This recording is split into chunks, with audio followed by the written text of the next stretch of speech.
그래서 지난번에 이제 그 건축사에 관련해서 이제 구조라든지 이런 부분에 설명을 했습니다. 그래서 오늘 시간에는 그거에 추가로 그 한국건축사라고 하는 그런 학문 영역에서 하고 있는 일 중에 중요한 몇 가지 일 중에 발굴과 실측과 보수라고 하는 것이 있습니다. 아마 여러분들이 얼마 전에 그 남대문이 불이 나가지고 다 타버린 거를 봤을 거예요. 그래서 그 타버린 것을 다시 이제 만들기 위해서는 이와 같은 그 작업들이 선행돼 있다는 거죠. 그래서 건축사에서는 이 부분에 대한 것이 이제 앞으로 장래에 이 공부를 하게 되면 나가서 해야 될 일 중에 하나고, 이거를 통해서 여러 가지 우리가 그 전통 건축물에 대한 유구들을 갖다가 다시 오늘날의 사람들한테 이렇게 잘 보여줄 수 있도록 그렇게 준비를 하는 그런 과정들입니다. 그래서 여기 지금 보이는 거는 지난번에 여러분이 경복궁에 갔을 때 그때는 다 잔디밭으로 이렇게 돼 있고 평평한 땅으로 돼 있지만 이게 발굴을 하던 그런 흔적이 있던 곳입니다. 지금은 다 이제 발굴을 하고 나서 다 흙을 덮어서 이제 원상태의 그 지면을 만들어 놨죠. 그래서 오늘 시간에는 이 그 발굴과 실측과 보수에 대한 부분 하나하고, 여러분들이 옷을 이렇게 그 목욕을 하고 내복을 입고 겉에 이렇게 옷을 입고 그다음에 화장을 하고 뭐 이러잖아요. 마찬가지로 건축에서 제일 중요한 마무리가 단청입니다.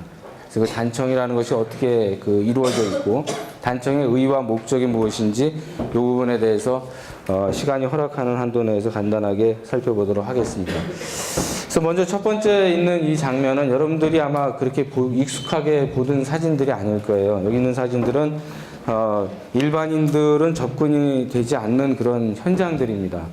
그래서 예를 들면 어떤 유적들을 발굴하는 데 있어서는 이제 뭐 어디 곳에 어떤 곳이 매장이 돼 있을 가능성이 있다라는 것을 문헌이라든지 여러 가지 그 인터뷰라든지 뭐 이런 걸 통해서 장소를 선택을 하죠. 선택을 하면은 이와 같이 그 여러 가지 방법에 의해서 그 발굴을 하게 됩니다. 근데 왼쪽 맨 위에 보면은 땅 속에 특별하게 이렇게 단지들을 묻어놓은 거를 볼 수가 있어요. 그래서 이건 발굴을 해보면은 옛날에는 이제 집을 짓게 되면은 그 건물이 오래 갈 건가 안 갈 건가에 대한 걱정들이 많죠. 지진도 있고, 뭐 태풍도 있고, 또 바람도 세게 불고, 또 땅이 뭐 갈라지기도 하고, 주저앉기도 하고 이러기 때문에 그런 것을 미연에 이제 주술적으로 대비하기 위해서 말하는 지진구라고 하는 겁니다. 그래서 주술적인 어떤 의미로 이 땅에 대한 제사를 지내고 묻는 항아리들이에요. 그래서 옛날 건물 터들을 발굴을 해보면은 이와 같은 것들이 가끔 발견이 되고 있습니다.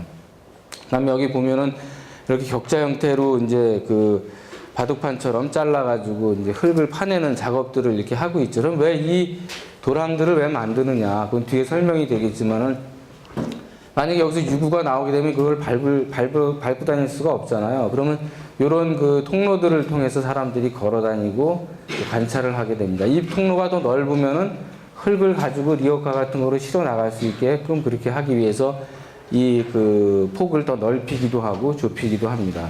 그 다음에 이제 이렇게 발굴을 해보면은 이쪽에 더 유구가 있겠다. 그럼 더 발굴을 더 진전하기도 하고, 여기 보면은 이제 발굴해서 나온 상태의 모습을 갖다 정리를 해 놓은 겁니다. 그래서 이렇게 항상 이제 척도를 갖다 나타내는 바스케일을 갖다 이렇게 쓰게 되죠. 그래서 왜 바스케일을 쓰냐면 바스케일은 사진이 늘어나고 줄어들어도 그 크기를 알 수가 있잖아요. 그래서 여러분들이 아마 도면을 그릴 때도 치수를 적는 경우도 있지만 대개는 바스케일을 씀으로 해가지고 축척이 변한다 하더라도 크기에 대한 어떤 감각을 이제 느낄 수가 있죠. 그래서 지금이야 여러분들이 도면을 다 이제 대부분 CAD로 그리지만 옛날에 그 도면들을 보면은 이렇게 종이에 이제 트레이싱지 같은 데 그림을 그리잖아요. 그러면 스케일을 갖다 이런 데다 표기한 적도 있어요. 이런 데다가 자세하게 해가지고 여기다 이제 도면을 안치하죠. 또 이쪽에다가도 스케일을 표시해가지고 이걸 통해서 이 건물의 뭐 평면의 크기라든지 이런 것을 인지시키는 굉장히 다양한 방법들을 옛날에는 썼습니다. 지금은 뭐 이렇게 컴퓨터를 통해서 하기 때문에 별다른 뭐 필요성을 많이 느껴지진 않지만, 그래서 저희가 올해 10월 정도에 수원의 화성박물관이라는 데에서 건축 도면과 설계 도구라고 하는 전시회를 지금 준비하고 있어요. 그래서 여러분들은 설계 도구가 지금 별로 필요가 없죠. 다 컴퓨터나 CAD를 통해서 하니까. 그래서 저희 학교 다닐 때만 해도 지금 아마 여러분들이 로트링이라고 하는 그 용어도 들어본 적이 별로 없을 거예요. 선을 그을 때 쓰던 그 도구들이죠. 그다음에 뭐 오구라는 거는 더더군다나 들어본 적이 없을 겁니다. 먹을 갖다가 묻혀가지고 굵기를 조절해가지고 이렇게 그리던 그런 그 일종의 펜이죠. 아주 원시적인 그런 펜들. 까마귀 입이라고 그래서 이제 오구라고 하는 건데 이런 것도 있었고, 그다음에 그 레터링 세트. 그래서 이제 글자 같은 거를 이제 옛날에는 다 손으로 써야 되는데 손으로 글씨 잘 못 쓰는 사람들이 있잖아요. 그럼 그 글씨를 판에다 미리 새겨놔가지고 그걸 크기에 따라서 움직이면서 그리는 그런 세트도 있었습니다. 지금은 다 이제 이게 사라져서 없지만 아마 여러분들이 지금은 이 T자도 보기가 어려울 거예요. 여기 T자 갖고 있는 사람 한번 손 들어보세요. 없다고 거의. 저희 학교 다닐 때는 이 T자는 건축가의 필수품이었어요. 그래서 이렇게 길다 학교에 왔다 갔다 하다 보면 T자를 들고 저 사람은 건축가 다니는구나. 그렇지 않으면은 이렇게 이제 통 하나씩 이제 메고 다니는 거죠. 도면통 하나씩 이렇게 메고 다니면 얘는 건축가 다니는 학생이구나 이런 걸 알았는데 지금은 이게 다 쓰질 않는 거예요. 다 유물이 돼버렸다고. 20년 전, 30년 전 이런 유물이. 그래서 아무튼 이런 전시를 저희가 이제 준비를 하고 있는데 그런 것에 뭐 이런 표기 방법이 이런 게 있고요. 여기 보면은 옷을 다 벗고 이렇게 이제 작업을 하죠. 그래서 발굴이라고 하는 것은 거의 시간과 뭐 이런 그런 싸움이에요. 시간과의 싸움이죠. 그래서 흙을 갖다 이제 뭐 삽으로 퍼내는 경우도 있고 붓으로 이렇게 다 털어가지고 하는 경우도 있고 여러 가지 그 상황에 따라서 다릅니다. 예를 들면 금은 보석들이 발견이 됐다 그러면 붓으로 이렇게 털어가면서 이제 작업을 하게 되죠. 그래서 또 예를 들면 이 층을 갖다 뭐 10cm를 파느냐, 20cm를 파느냐에 따라서 그 경비도 뭐 배가 증가하고 줄어들기도 하고 그러죠. 그래서 우리 학교에서도 박물관에서 굉장히 많은 그 발굴 작업을 하고 있습니다. 근데 사학과 같은 데나 고고학과에 최근의 경향들을 보면 여학생들이 많이 오는 거예요. 그래서 여학생들이 이런 중노동을 잘 할 수가 없으니까 외부에서 이제 학생들을 모집해가지고 여름에는 이제 아르바이트생들을 많이 쓰죠. 그래서 아마 여러분들도 관심 있는 사람들은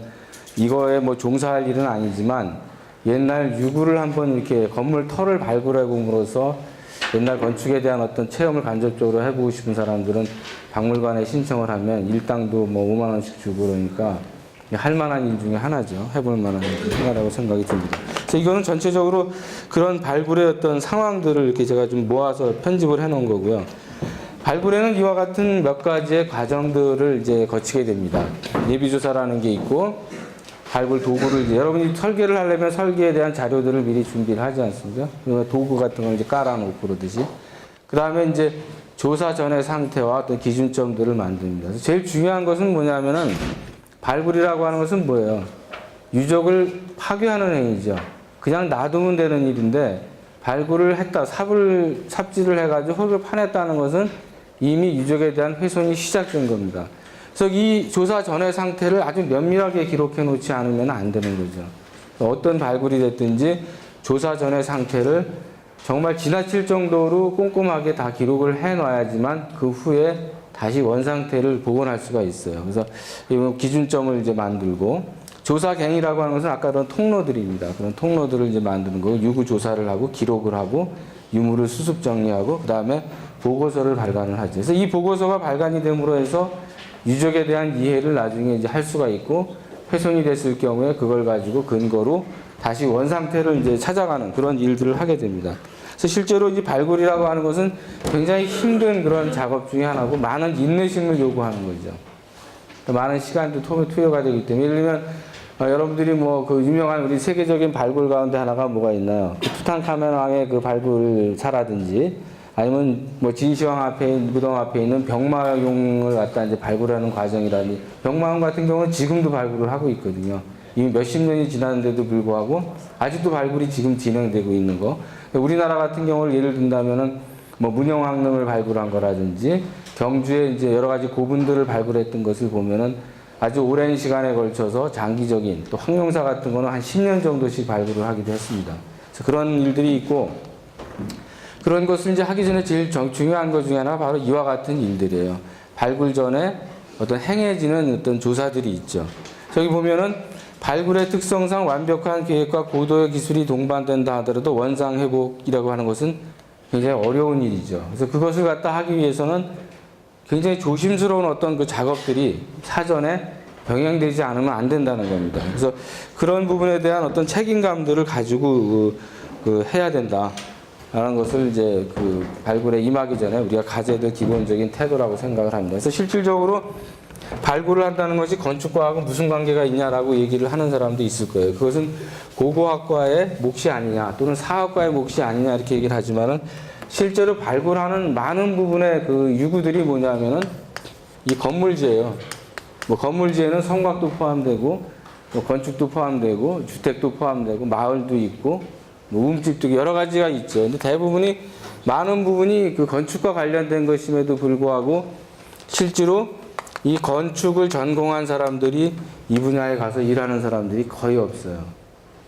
지금은 뭐 조금 생기긴 했지만 이 건축 전공하는 사람들이 가서 건물을 발굴해야지만 정확한 기록을 남길 수가 있는데 그런 부분들이 아직도 결여되어 있는 상태입니다. 우리나라 같은 경우. 왜 건축하는 사람들이 중요하냐. 이 사학이나 뭐 그 사람들을 욕하는 건 아니지만 이 고고학을 하는 사람들의 관심은 건물의 형태나 건물의 모습이 관심이 있는 게 아니에요. 여기서 나오는 유물이 중요한 거죠. 도자기 하나가 나오고 기와의 명문이 하나 새겨지고 불상이 나오면 그게 건물 터보다 훨씬 더 중요하게 생각을 해요. 근데 실제로 그런 물건이라고 하는 것은 뭡니까? 이 건물 안에 다 있었던 거예요. 그래서 발굴을 갖다 아주 면밀하게 자세하게 이제 그 건축하는 사람들의 그 도움을 받아서 하게 된다면 옛날에 빗물이 떨어졌던 자리까지도 다 찾아낼 수가 있어요. 그럼 이 빗물이 떨어진 자리를 찾아내면 낙수점을 찾아내게 되면 어떤 것이 가능하냐면 지붕의 이 곡선이 어떤 형태였는지를 알 수가 있는 거죠. 근데 이런 것이 다 이제 무시되어 있어요. 그리고 이런 어떤 기와장이라고 하는 것은 이 건물에 수백 장, 수천 장이 쓰였는데 그 하나하나가 중요한 게 아니라 그게 어떻게 여기에 놓여졌느냐라는 게 중요한 거죠. 이 불상이 발견됐다.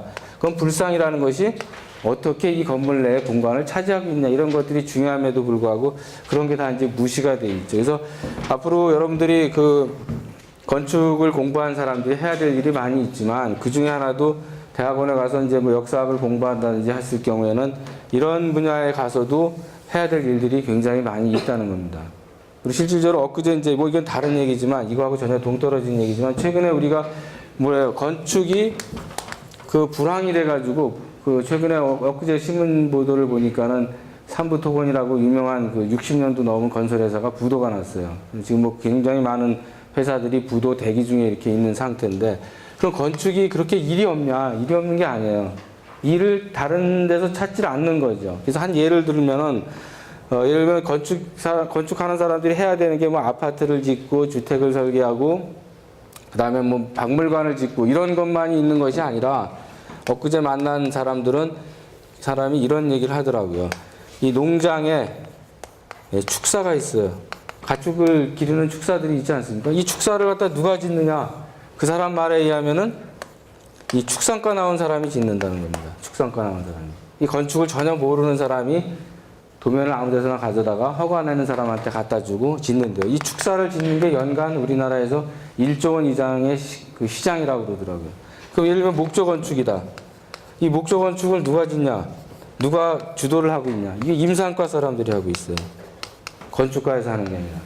그래서 이렇게 그 우리가 찾아야 될 영역들이 많이 있다는 겁니다. 그래서 이 그 발굴이라고 하는 것도 제가 수업 시간에 이렇게 한번 시간을 내서 얘기를 드리는 것도 이것도 건축에서 다뤄야 될 굉장히 중요한 부분 중에 하나라는 거죠. 그리고 건축을 하는 사람이라면 한 번쯤은 여기에 전공하지 않는다 하더라도 5학년 다니는 동안 방학 때 수많은 아르바이트가 있겠지만 그 중에 한 번을 택해서 발굴의 현장에 가서 한번 돈도 벌고 그다음에 일도 좀 해보고 옷도 얼굴도 좀 그을리면서 뭐 건강에도 좋은 이런 어떤 작업을 한번 해봄으로써 옛날 어떤 그 소년들의 그 공간이라든지 소년들의 어떤 그 흔적들을 이렇게 호흡할 수 있는 그런 기회들이 여러분한테도 좀 있었으면 좋겠다는 생각을 합니다. 그다음에 여기 이제 도구들은 뭐 이렇게 다양한 도구들을 우리가 이제 그 챙겨야 된다. 그래서 매번 나오지만은 이 꼼꼼하다라는 말이 발굴에서는 아주 필수적인 그런 말이에요. 성격이 급하거나 이러면은 망치게 되죠. 그래서 문영왕릉 같은 거를 발굴할 때는 어떤 일이 있었냐면 거기서 그 백제의 무덤으로서는 남의 손을 타지 않은 처녀분이 발굴이 된 거예요. 그래서 굉장히 좋은 유물들이 많이 나왔는데 너무 급하게 사람들이 들어가고 그러면서 깨트린 겁니다. 유리병 같은 게 깨지고 도자기 같은 것들이 부서지고 뭐 이런 일들이 벌어졌어요. 그래서 항상 우리는 이 발굴이라고 하는 걸 꼼꼼하게 해야 된다. 그 다음에 이제 여기는 뭐 설명하는 내용들을 간단하게 지나가겠습니다. 그래서 조사 전의 상태를 설정하고 그 다음에 기준점들을 만든다. 그래서 제일 먼저 해야 될 일은 조사 전의 상태를 정확하게 기록을 하는 것이다. 그래서 어느 정도 정확해야 되느냐. 그날의 날씨, 온도, 습도는 물론 그날에 있었던 중요한 사건, 그 현장을 지나갔던 어떤 여러 가지 사람들, 뭐 차량의 뭐 숫자 이런 것까지도 상세하게 다 기록을 해야 되는 거죠. 그래서 기록에는 기술 기록이 있고 사진 기록이, 현황도 작성이 있습니다. 사진 같은 경우는 이제 뭐 필름 종류별로 지금이야 디지털 카메라로 찍지만 여러분들이 뭐 아다시피 그 디지털이라고 하는 것이 뭐 만능이라는 게 아니죠. 그래서 여러분들이 아마 찍은 사진들이 수없이 많을 겁니다. 그리고 어디 답사를 가면은 뭐 돈이 들지 않으니까 수백 장씩, 수천 장씩 찍어가지고 와요. 그래서 그걸 CD에다 구워서 어디다 두겠죠. 근데 그게 뭐 무한정 가느냐. 5년, 10년이 지나면 다시 저장을 해야 된다고. 그러니까 계속 끊임없는 저장을 하지 않으면은 사라져 버리는 거예요. 순식간에. 또 어떻게 넣었다가 한순간 클릭을 잘못하면 전체가 다 날아가 버리는 이런 일들이 벌어지죠. 그렇기 때문에 요즘도 이런 그 첨단 과학의 시대에도 이 발굴하는 현장에서는 반드시 아날로그적인 그 기록을 지금도 하게 돼 있습니다. 반드시 그런 것들이 이제 필요한 거죠. 그래서 여기 보면은 그 필름의 종류별로, 그래서 뭐 옛날 같은 경우는 흑백도 찍고 칼라 슬라이드도 찍고 칼라 프린트도 찍고 뭐 이런 여러 가지들을 같이 병행해서 하게 됩니다. 그 다음에 이제 현황도를 작성을 해서 그 상황들을 반드시 잘 기록을 하는 이런 일들을 우리가 진행을 하게 됩니다. 그 다음에 기준점을 이제 설치하는 거에는 이제 여러 가지가 있는데 모든 것을 다 한꺼번에 하는 것은 아니죠. 그래서 유적이 유물이 어디에 있고 뭐 이런 것들을 우리가 잘 알 수가 없기 때문에 항상 작은 부분에서 시작을 해가지고 점점 확대를 해 나갑니다. 그래서 아까 보면 이렇게 격자 형태로다가 뭐 이렇게 논처럼 뭐 이렇게 조사갱들을 만드는 이유가 처음에 이제 이런 작은 구획을 해가지고 기준점을 잡아가지고 이런 구획진에서 발굴을 합니다. 발굴을 하다 보면은 여기선 유적이 하나도 안 나왔는데 여기서만 이렇게 어떤 흔적이 나왔어요. 그러면 이쪽으로 더 이런 그 지역들을 넓혀가면서 이제 발굴을 하게 되는 거죠. 이거를 뭐 전체를 다 다루게 되면은 돈도 많이 들지만 또 그 안 나올 경우도 있고 또 경우에 따라서는 유적을 파손시킬 수도 있기 때문에 부분적으로 시작을 해서 점차 확산을 해나가는 그런 상황들을 취하게 됩니다. 그래서 여기 보면 기준점을 설치하는 방법에는 두 가지가 있는데 노출이 되어 있는 것은 유적의 중심을 지나도록 하고 노출이 되지 않은 것은 자북선을 갖다 기준으로 해서 만들게 되죠. 그래서 우리가 그 지도를 보면 어떻게 되어 있어요? 지도가 어떻게 생겼든지 간에 지도를 펼쳐보면 항상 지도는 모든 것이 위쪽이 북쪽으로 되어 있습니다. 근데 옛날 사람들은 지도를 어떻게 그렸냐면은 위쪽이 남쪽으로 되어 있죠. 왜 그렇게 되어 있냐? 지금 사람마다. 지도를 우리는 이렇게 사람은 여기 앉아서 이 지도를 이렇게 본단 말이에요. 옛날 사람은 보는 사람 위주로 이렇게 그 지도를 만들었어요. 그래서 옛날 지도를 보면 지금하고 이제 반대로 되어 있죠. 근데 지금은 모든 지도는 방위 표시가 안 되어 있으면 항상 위쪽이 북쪽입니다. 그래서 그와 마찬가지로 그 부지를 지나는 이제 북쪽을 갖다가 중심으로 해서 이제 그 설치를 하는 이런 것들을 이제 우리가 생각을 해볼 수가 있고요. 그 다음에 조사갱을 갖다 이제 설치를 하게 되면은 여기 보다시피 여러 가지 이제 방법들이 있습니다. 구획법이라 해서 가장 널리 쓰이는 거죠. 아까 제일 처음에 보면 이렇게 그 가로 세로로다가 이제 그 격자 형태를 만들어서 만드는 그런 방법입니다. 그래서 발굴을 이제 하는 이런 것으로 그 폭은 보통 0.5에서 2m. 이걸 선택하는 것은 그 길을 어떻게 쓸 거냐, 사람이 걸어 다니기만 할 거냐, 아니면 뭐 물건을 가지고 리어카를 가지고 끌고 다닐 거냐, 차량이 다닐 거냐 이런 거에 따라서 이 폭의 어떤 그 크기를 결정을 하게 됩니다. 그래서 이와 같은 것을 이제 가장 널리 쓰이는 것이 지금 여기 얘기한 대로 구획법 또는 반격법이라고 하는 그런 방법, 바둑판 모양으로 만드는 거죠. 바둑판 모양으로 만들어서 점점 발굴을 이제 진행해 나가는 그런 어떤 상황들입니다. 그래서 저도 뭐 제가 발굴에 직접 많이 참여해 보지는 않았지만 그 전에 수원 화성 같은 거 이제 발굴을 우리 한양대학에서 했을 때 그때 한번 이제 가서 그 잠깐 그 참여를 해본 적도 있습니다. 그래서 그 좀 전에도 얘기 드렸듯이 그 다른 과라면 모르지만 건축과의 학생들로서는 한 번쯤은 의미 있는 그 발굴 현장에 한 뭐 일주일이고 열흘이고 한번 가서 이렇게 체험을 해보는 것은 정말 그 필요한 일 중에 하나다 이렇게 생각을 합니다. 그래서 제일 많이 쓰이는 것이 이 구획법의 방법에 의해서 이제 쓰게 됩니다. 여기 보면은 장점으로는 이와 같은 것들을 이제 들 수가 있는 거죠. 그래서 그 연차적인 발굴이 이루어질 수가 있고, 그다음에 어떤 그 조사를 하는 데 있어서 굉장히 수월한 어떤 여러 가지 방법들이 있어 아주 오래 전부터 보편적으로 쓰는 그런 방법이죠. 여기 보면은 황룡사라든지 익산 미륵사지라든지 이런 발굴에 이제 주로 사용이 됐어요. 그래서 여기 같은 경우는 보통 10년 이상씩 그 발굴을 우리가 진행을 해서 대체적인 유구의 어떤 상황들을 지금 현재 그 파악을 하고 있는 상태라고 얘기를 할 수가 있습니다. 이와 같은 방법인 거죠. 그래서 오른쪽에 있는 것은 능산리 사지를 이제 발굴하는, 그래서 이렇게 가로 세로로 뚝처럼 이렇게 논두렁 뚝처럼 만들어서 발굴하는 것. 왼쪽에 있는 것은 구획법으로 발굴한 그 황룡사의 터입니다. 그래서 황룡사가 이렇게 이런 규모였다는 것은 발굴하기 전에는 몰랐던 거죠. 그냥 뭐 잡초가 우거진 그런 또 들판처럼 알았는데 발굴을 해보니까 이 안에서 엄청난 규모의 그 대규모 가람 유적이 발견이 됐습니다. 가운데 목탑지가 있다는 것도 알게 됐고, 우리가 전설에서 뭐 기록에만 나왔던 많은 그런 사실들을 이 발굴을 통해서 이제 그 인식을 하게 되는 거죠. 그래서 이런 모습을 우리가 이제 확인을 하게 되면서 이것이 건물의 규모가, 그러니까 발굴을 하게 되면은 그 유구가 이제 확인이 되죠.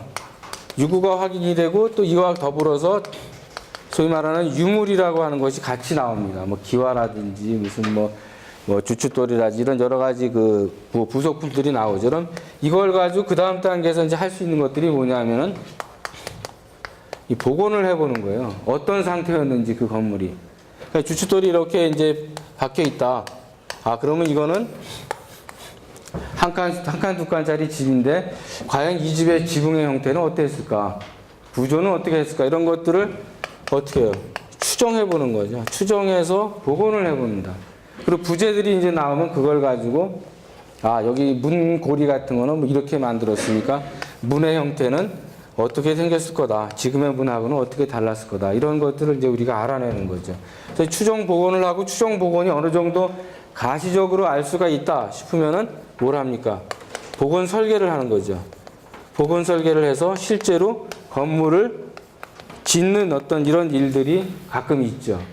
그래서 예를 들면 익산 미륵사지 같은데 그런 거 보면 석탑지가 이제 나왔는데 석탑을 그대로 또 이제 복원을 해서 지금 하나 세워놓지 않았습니까? 그런 일들이 이런 발굴 과정을 통해서 이제 매듭 짓는 어떤 일 중에 하나죠. 그래서 최근에는 황룡사터에다가 이제 경주시를 중심으로 해서 여기다가 이 목탑이 한 80m 정도 되는 탑인데 그거를 이제 복원을 해보겠다고 여러 가지 안들을 지금 내고 있습니다. 그래서 문화재연구소라든지 이런 기관에서 발굴한 거를 기반으로 해가지고 옛날 황룡사의 목탑은 어떠한 형태를 가지고 있었을 것이다라는 것을 이렇게 추정을 해보고 있는 것을 알 수가 있습니다. 그래서 우리나라의 아주 대표적인 그런 그 유적 발굴의 사례가 이 황룡사라고 얘기를 할 수가 있죠. 그 다음에 이제 또 하나 이사분법이라고 하는 것은 간단히 얘기해가지고 무덤을 발굴하는 겁니다. 무덤이 있으면 무덤이 봉분이 이렇게 있지 않겠어요? 그럼 이거를 다 깎아내서 발굴할 수가 없으니까 무덤을 위해서 보면 동그라니까 이걸 나누는 거죠. 나누어서 일부만 발굴을 해봄으로써 그 유적지의 상황, 유물의 상태들을 확인해 보는 그런 것들입니다. 그래서 이걸 안 하고도 요새는 어떻게 하나요? 무덤이 있으면은 요새 여러분들 뭐예요? 위가 아프거나 그러면 대장 내시경 같은 걸 하죠. 그럼 구멍을 하나 뚫어가지고 내시경 기계를 집어넣어서 그 안에 유구의 상태를 확인합니다. 그래서 이거는 발굴하면 안 되겠다. 뭐 공기하고 접촉이 되면 바로 파손이 되겠다. 그러면 아예 이제 발굴을 하지 않거나 사진으로만 촬영해서 유구의 상태만을 확인하는 이런 일들이 있습니다. 그래서 그 과학의 발달이라고 하는 것은 어느 한 분야에 국한된 것이 아니라 그것이 주변의 어떤 학문에도 파생 효과를 가지고 이제 진행이 되죠. 내시경 장치가 발달이 되면서 발굴에도 그게 동용이 된다든지, 뭐 탐사에도 이제 동용이 된다든지, 그다음에 뭐 전파 같은 걸 가지고 어떤 무슨 뭐 지각의 상태를 갖다가 이제 파악을 한다면 그런 걸 가지고 실제로 이제 유물이 있을 만한 곳을 갖다 다니면서 그 지자기파를 가지고 쇳덩어리가 있는지 돌이 있는지 뭐가 있는지 이런 것들을 확인하는 일들도 최근에는 많이 진행되고 있습니다. 그래서 이런 부분들이 이제 있고요. 전면 하강법이라고 하는 것은 위에서부터 밑으로 말 그대로 위에서 밑으로 구멍을 파가지고 하강을 하는 거죠. 그래서 여기에 상태가 뭐가 있는지를 이제 확인하는 이런 것들을 전면 하강법이라고 간순히 우리가 이제 지칭을 하고 있습니다. 그 다음에 이제 유구조사의 어떤 그 단계로 들어가게 되면 여러 가지 이제 얘기들을 우리가 할 수 있지만 제일 중요한 것 중에 하나는 여기 이런 얘기가 있어요. 조사자의 많은 경험에 의한 판단과 손끝의 감각도 매우 중요하다. 이건 에피소드 같은 일이지만 무덤에 있는 물건을 갖다가 파내는 사람들을 우리가 뭐라 그래요? 무덤에 있는 물건들을 몰래 파내가지고 가져가는 사람들을 뭐라 그래요? 도굴꾼이라고 그러죠? 도굴꾼이라고. 이 도굴꾼들은 도구가 뭐냐? 그 사람들이 가지고 있는 도구는 쇠꼬챙이라고 하는 거 하나입니다. 그러니까 쇠꼬챙이 하나가 이렇게 있어요. 이걸 가지고 무덤을 쿡 찔러보는 거죠. 그래서 거기에서 느껴지는 그 손 감각을 가지고 이거는 도자기다. 이거는 금속재다. 이런 것들을 판단을 해요. 이 도굴꾼 같은 경우들은.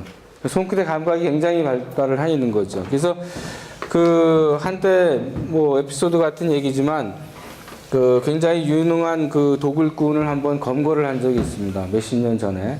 60, 70년대인가 뭐 그렇게 기억이 되는데 그때 당시에 그 사람을 문화재청에서 직접 고용을 했어요. 고용을 해가지고 직원으로서 그런 것을 이제 돈을 안 들이고 탐사를 할 수가 있으니까 그런 것으로 쓴 적도 있다는 얘기가 있습니다. 그 정도로 이 손끝의 감각이라고 하는 것이 이제 어떤 많은 시간이 지나면은 대단히 중요한 거죠. 그래서 여러분들도 뭐 그림을 많이 그려보거나 아니면 도면을 많이 이제 그리게 되면은 그런 어떤 감각들이 생기죠. 아마 지금은 여러분들이 종이에다가 그런 거 하는지 모르겠어요. 우리 학교 다닐 때는 이 선 긋는 연습을 시켰다고 선생님들이. 선을 이제 일정한 간격으로 그릴 수 있느냐. 연필을 깎아가지고 연필을 이렇게 돌려가면서 일정한 균질한 선들을 그리는 것이 그때 당시는 저희들 학교 다닐 때 80년대 이럴 때는 굉장히 중요한 일 중에 하나였어요. 그 다음에 글씨를 쓰는 거, 펜 같은 걸 가지고 글씨를 쓰는 연습 같은 거를 굉장히 많이 했어요. 그냥 도면을 갖다 이제 다 손으로 그려야 됐기 때문에 지금은 다 불필요한 일이 됐지만 아무튼 그런 것들 때문에 손의 어떤 감각들이 대단히 중요하다. 그래서 아무리 기계가 발달하고 하지만 결과적으로 마무리를 하는 거는 뭡니까? 마무리를 하는 거는 사람이에요. 무슨 일이 됐든지 간에 최종적인 마무리는 사람이 하는 거죠. 그렇기 때문에 사람의 역할이 항상 중요하고 기계가 아무리 발달한다 하더라도 그런 부분이 있지 않나 이렇게 생각을 합니다.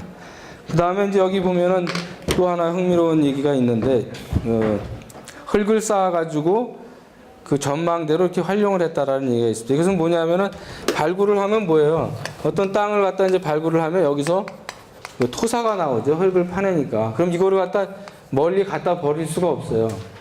이 흙 속에도 뭐가 포함이 되어 있을지 모르기 때문에 다 채로 걸러가지고 뭐가 나왔는지 확인을 하고 그러고 버린단 말이에요. 그럼 버리려면 또 운반을 해야 되니까 운송비가 든다고요. 그래서 황용사 같은 경우는 이 발굴에서 나오는 흙들을 갖다가 한 곳에 이렇게 모아놨어요. 쌓아가지고 둔덕을 만든 다음에 발굴이 끝난 다음에 여기서 이 유적지를 갖다 이렇게 조망해보는 조망대로 이렇게 쓴 그런 예도 있습니다. 지금은 이제 철거를 했지만 과거에는 이제 그렇게 활용을 한 그런 예들도 볼 수가 있습니다.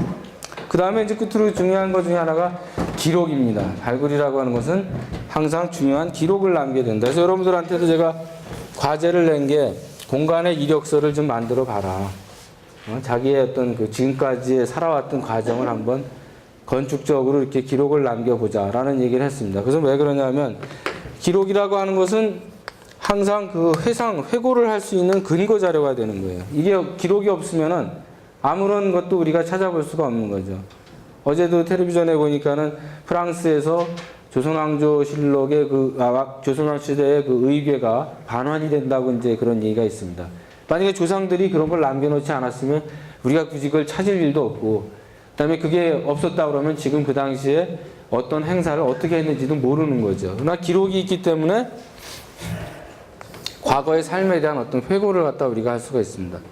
그래서 뭐 저번에 제가 수업 시간 초기에도 이제 그런 얘기를 했지만은 자기가 그린 도면을 갖고 있는 사람이 없는 거예요.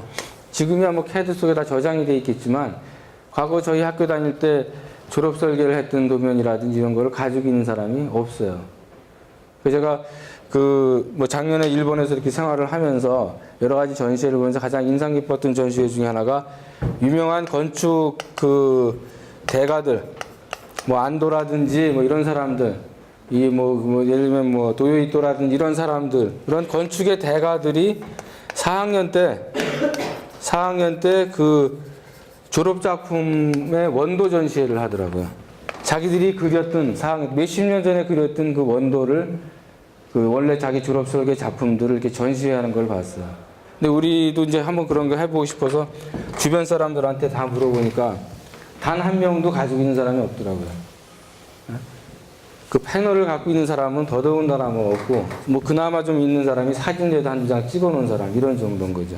그래서 왜 또 그런 얘기를 하냐면은, 제 멤버는 그런 얘기를 합니다. 한양대 건축가가 70년이 됐어요.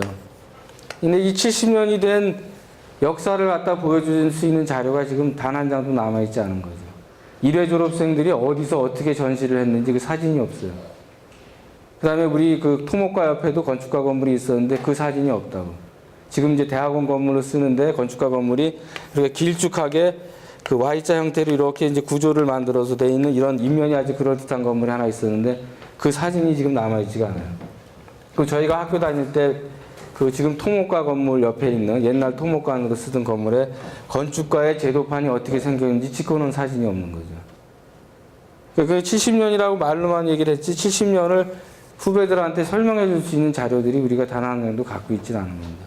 최근에 이제 그런 자료들을 제가 수집을 하러 다니고 하긴 하지만, 그래서 하여튼 기록이라는 것은 대단히 중요하다. 아무리 지나쳐도 그 기록이라고 하는 것은 뭐 우리가 그 뭐 강조를 할 수밖에 없는 그런 거죠. 그래서 기록에는 그 야장이라는 거 하는 것이 있습니다. 야장이라는 것은 들야자죠. 들판에서 기록을 한 것이에요. 그래서 여기는 있는 그대로의 어떤 상황들을 갖다가 이렇게 적어 놓은 그런 자료들을 야장 기록이라고 하고, 그 다음에 두 번째로는 사진 기록이 있습니다. 그 다음에 세 번째로는 실측을 한 기록이 있는 거죠. 그걸 자로 재가지고 도면화시킨 이런 자료들이 있습니다. 뭐 이 부분에 대해서는 더 이렇게 자세하게 얘기를 하지는 않고요. 여기 보면 이런 얘기가 하나 있습니다. 항공 촬영을 한다. 항공 촬영은 비행기를 띄우느냐? 그게 아니라 이제는 이제 그 모형 헬기를 띄우죠. 이 모형 헬기를 띄워가지고 모형 헬기에다가 사진기를 달아가지고 찍거나 아니면 기구 같은 거를 띄워가지고 카메라를 장치해서 찍고 뭐 이런 일들을 지금은 이렇게 하고 있습니다.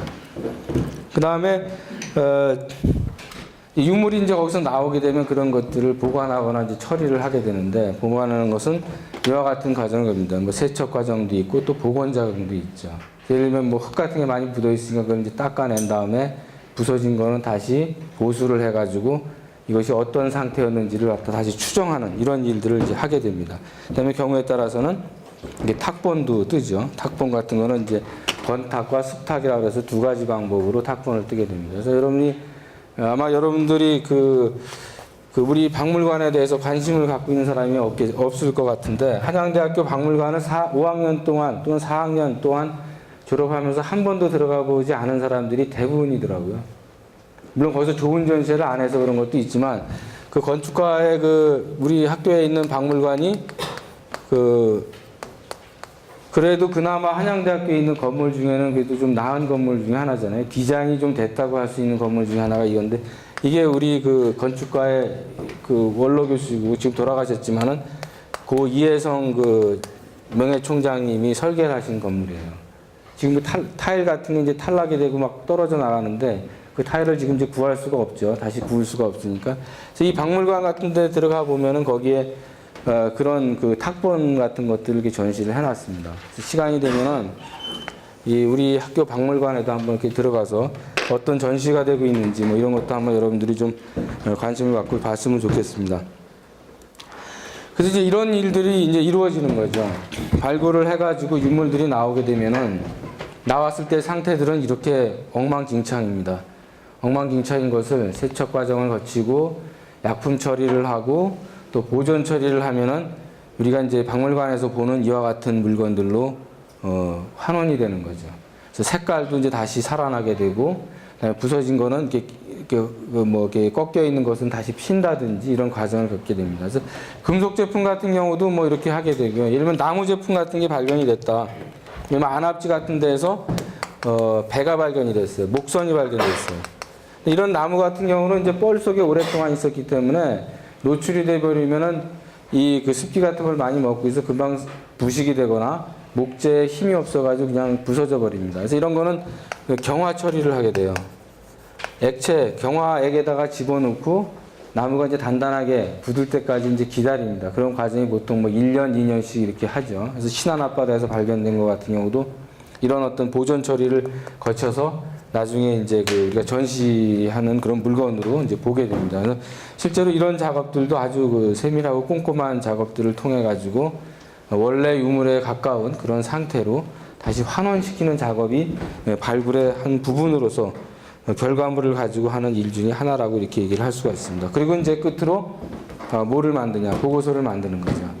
그래서 그 도면도 집어넣고 사진도 집어넣고 해서 유물의 성격도 놓고 그 다음에 이것이 어떠한 그 위상을 가지고 있냐, 역사적으로 무슨 그 위치에 놓을 수가 있느냐 이런 거에 대한 어떤 간접적인 평가들을 이제 하게 됩니다. 그래서 건축에서는 제일 대표적인 게 한국의 고건축이라는 그런 잡지를 보게 되면 이런 과정들이 자세하게 실린 내용들이 이제 나오고 있습니다.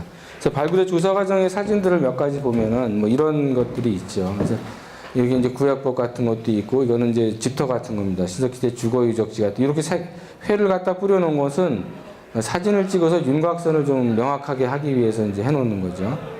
이런 어떤 보길도 윤선도의 그 유적지 같은 거를 이제 발굴을 하는 그런 모습입니다.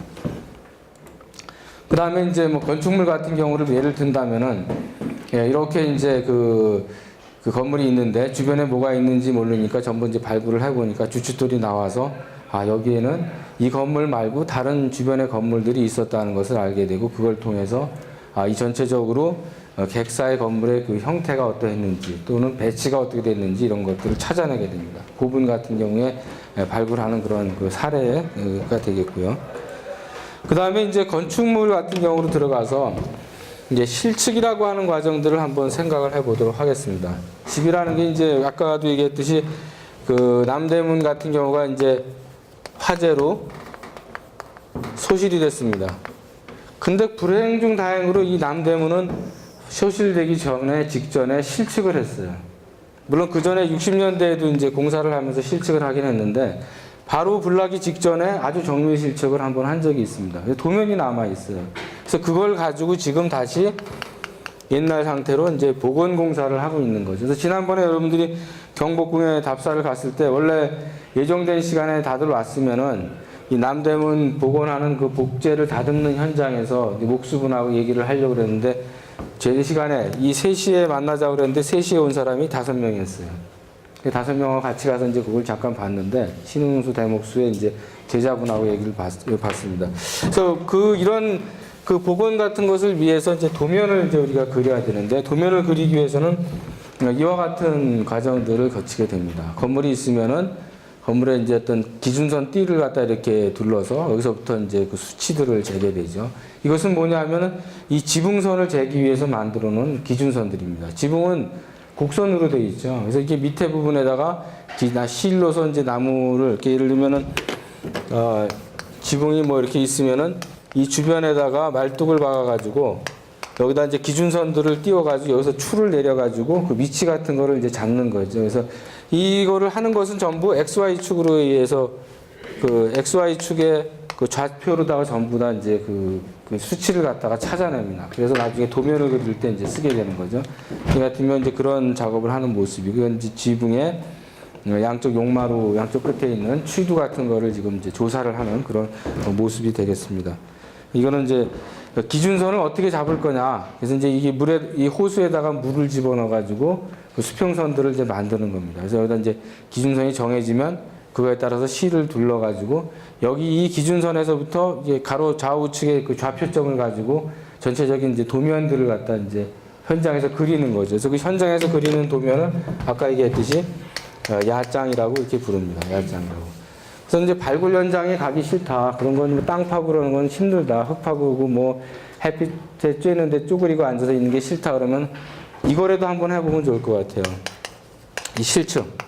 그 목조 건축을 실측하는 그런 현장에도 한번 이렇게 투입이 돼서 해보면은 집이라는 것이 이제 이런 구조를 가지고 있고 이렇게 이제 실측을 하는구나. 또 이런 방법에 의해서 도면이 완성되는구나 하는 것들을 여러분들이 알 수가 있습니다. 이건 몇 년 전에 벌써 한 5년도 넘었네요. 5년 전에 제가 이제 실측하는 그 수업 같은 거를 이제 저도 이제 공부를 해야 되니까 가서 실습할 때 그 모습입니다.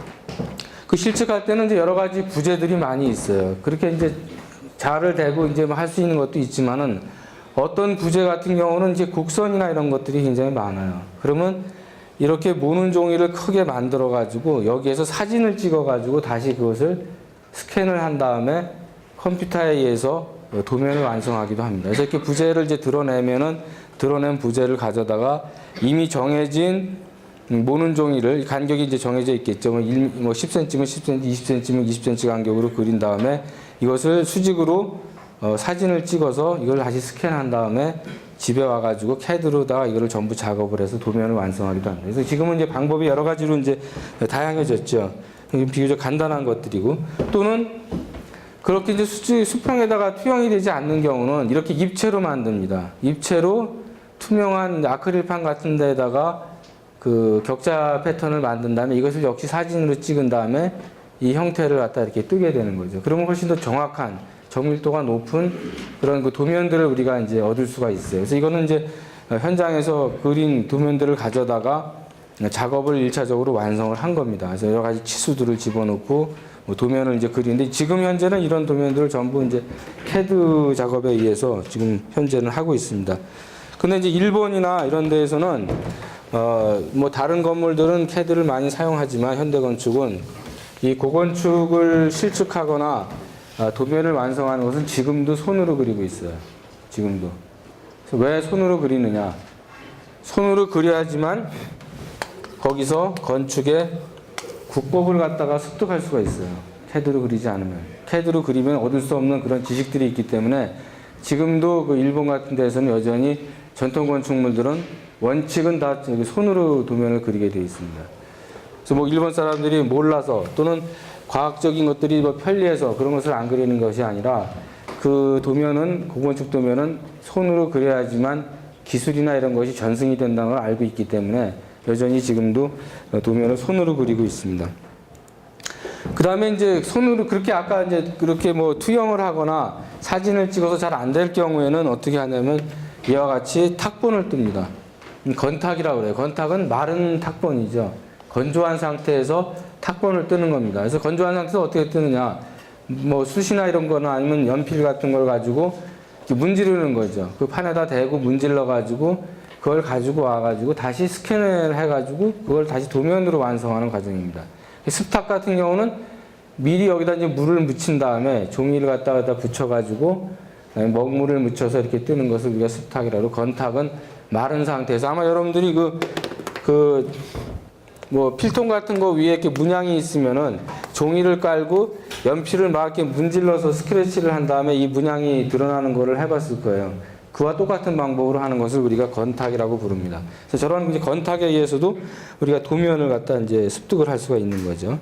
그 다음에 이제 그렇지 않을 경우에는 더 정밀한 이제 도면들을 얻어야 되겠다 싶으면은 이와 같이 그 사진 촬영에 의해서 하기도 하고 또 내시경 같은 걸 집어넣어 가지고 사진을 찍어서 그것을 가져다가 쓰기도 합니다. 그래서 이런 방법들이 이제 지금 최근에는 여러 가지 이제 방법으로 나오죠. 그래서 특히 그 정밀도를, 도면이라는 게 이제 정밀도가 있어야 되기 때문에 정밀도를 이제 요하는 그런 경우에는 이제 광파 측량기라든지 이런 거를 이용해 가지고 레이저 같은 거에 의해서 측량을 하는 그런 일들도 최근에는 많이 있습니다. 여기 보면 이런 거죠. 적외선 촬영을 한다든지 이런 거를 통해 가지고 아주 정확한 그런 데이터들을 얻고 또 적외선 촬영 같은 것도 해서 그 석탑의 어떤 상태가 어떤지, 돌의 재질이 지금 어떤 상태로 이제 유지가 되고 있는지 이런 것들을 전부 이제 찾아내는 이와 같은 방법들이 최근에 이제 진행이 되고 있습니다. 그래서 이거는 뭐냐면은 이제 그런 조사를 통해서 얻어진 일종의 결과물이에요. 그래서 여기 보시면은 현장에서 그린 도면입니다. 현장에서 손으로 미리 이런 그 선들을 갖다 이제 그려놓은 다음에 다시 거기에다가 이제 치수를 재서 기입을 하는 거죠. 현장에서는 반드시 2인 1조가 돼가지고 이제 작업을 하게 되어 있습니다. 이와 같은 이제 문 같은 거는 그래도 이제 단순한 그런 작업이라고 얘기를 할 수가 있고요. 제일 복잡한 게 이제 공포죠. 공포에는 수많은 부재들이 있기 때문에 그 부재 하나하나를 다 재가지고 매트릭스에다가 이제 표시를 하게 되어 있어요. 그래야지만 이제 이걸 가지고 다시 이제 도면을 그릴 수가 있기 때문에 제일 복잡한 부분이 아마도 이 공포 부분이 아닐까 이렇게 생각을 합니다. 그래서 이런 것은 이제 현장에서 그 만들어진 그런 그 도면이라고 얘기를 할 수가 있고요. 이것도 역시 현장에서 이제 그린 겁니다. 이게 다 야장이라고 하는 것들이에요. 이게 이제 미리 이런 것들을 그려놓은 다음에 손으로 이제 스케치하듯이 그린 다음에 각각에 대한 치수들을 전부 적어서 가지고 오면은 결과적으로 이제 이와 같은 이제 도면들이 완성이 되는 거죠. 지금 전에 봤던 것은 바로 이제 무의사 극락전들을 야장을 그린 다음에 이제 와서 도면으로 이렇게 완성이 되게 깨끗한 도면을 이제 그리게 됩니다. 그러나 저번에도 한번 그런 얘기를 제가 했지만 이렇게 보여지는 이 도면이 실제로 우리가 보는 그 장면하고 같냐하면 같지가 않아요.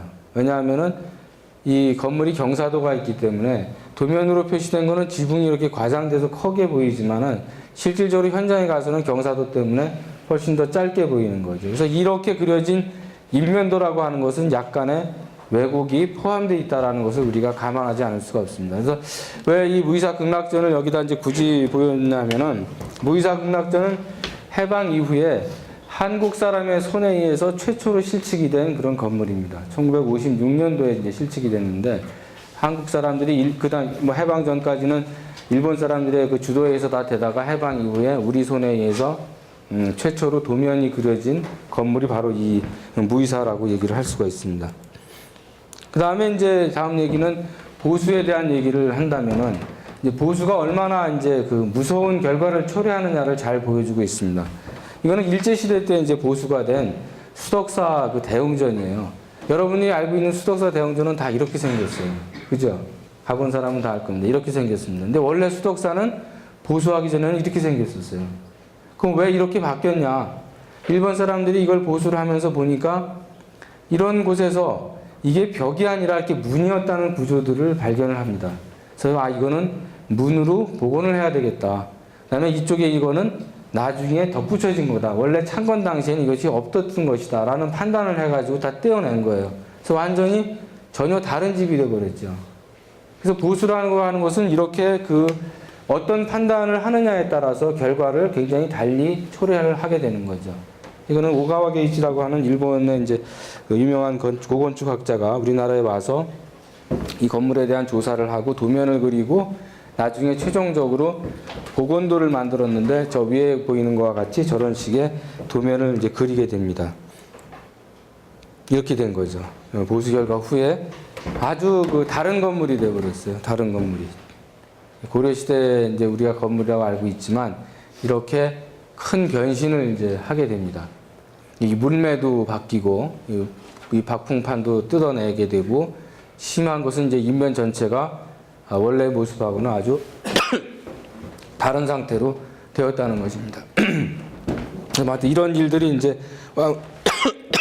왕왕 벌어나는 거죠. 그래서 여러분이 아마 지난번에 비가 와서 자세히 보진 못했을 텐데 경복궁 같은 데를 보게 되면 흥례문도 이제 부서졌다가 다시 복원이 된 거예요. 그리고 광화문도 최근에 이제 복원이 다시 됐죠.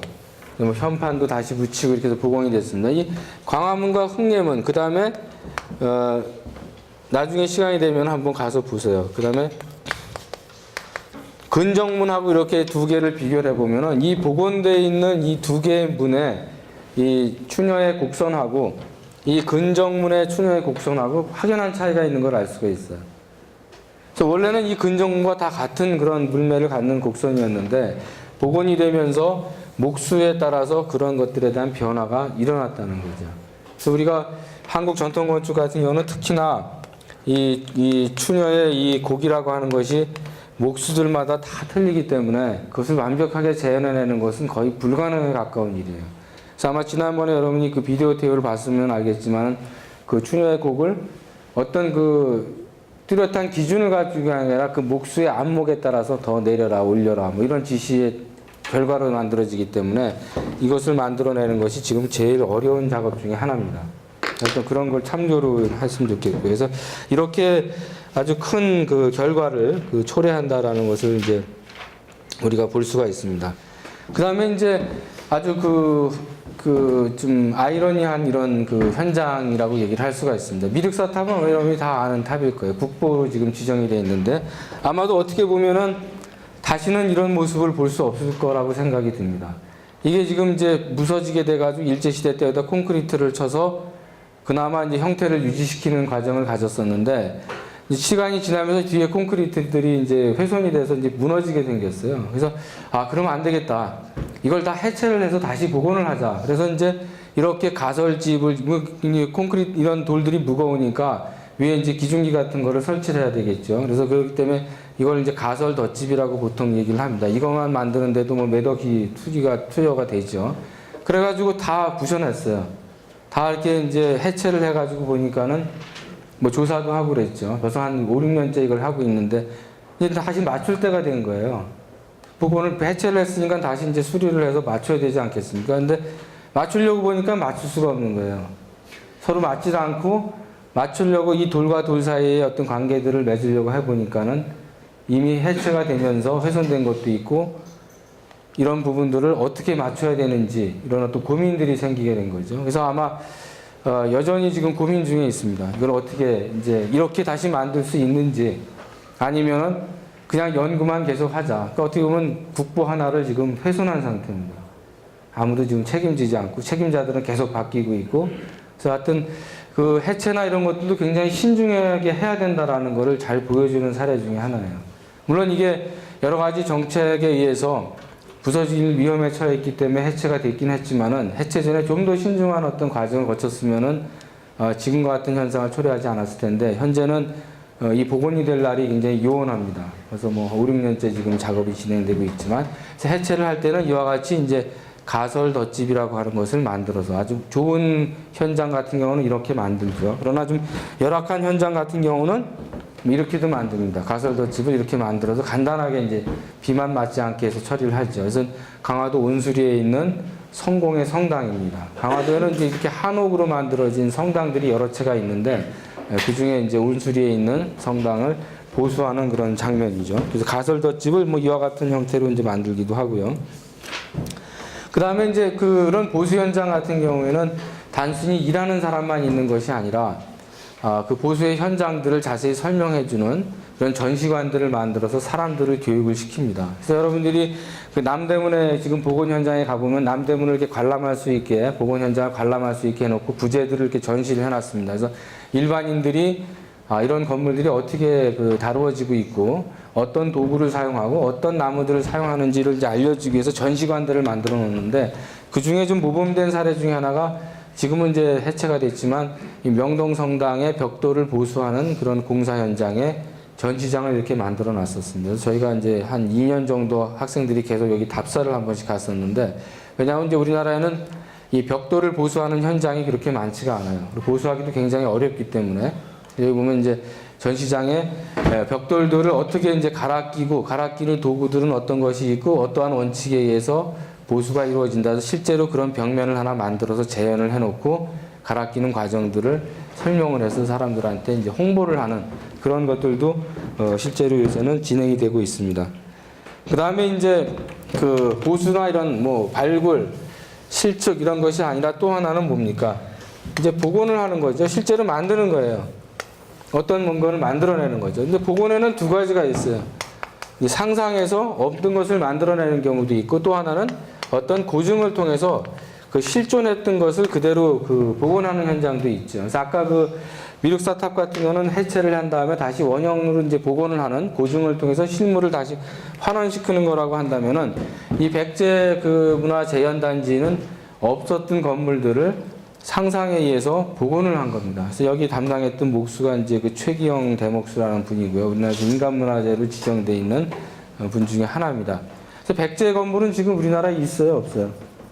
백제 시대 건물이 지금 없죠. 목조 건물이 남아있는 게 없습니다. 그래서 그것을 이제 복원하기 위해서 중국이나 일본이나 이런 데 비슷한 시기에 또는 이 백제 지역에서 백제 그 영역에서 발견됐던 여러 가지 많은 건축 부재들을 가지고 이와 같이 지금 복원을 해서 완료가 됐습니다. 그래서 아마 우리나라에서 목조 건축의 복원 현장 가운데 가장 많은 비용이 투여가 돼서 현재 그 완성이 됐습니다. 그래서 그 앞에는 이제 롯데에서 호텔을 하나 지어놓고 이 백제문화재현단지 옆에는 전통문화재 학교라고 하는 그 대학교가 이제 있습니다. 그래서 나중에 여러분들이 부여 쪽에 가게 되면은 얼마나 그 많은 돈을 들여서 그 황당한 그런 그 집들을 만들어 놨는지 그런 것을 잘 보여주는 사례라고 할 수가 있죠. 그래서 이 건물이 뭐 완벽하게 고증이 됐느냐, 뭐 그런 거는 알 수가 없는 거죠. 백제 유적을 알 수 있는 것이 뭐 건물의 형태를 알 수 있는 것이 거의 없기 때문에 대부분은 주변 국가의 어떤 그 중국이나 일본의 그런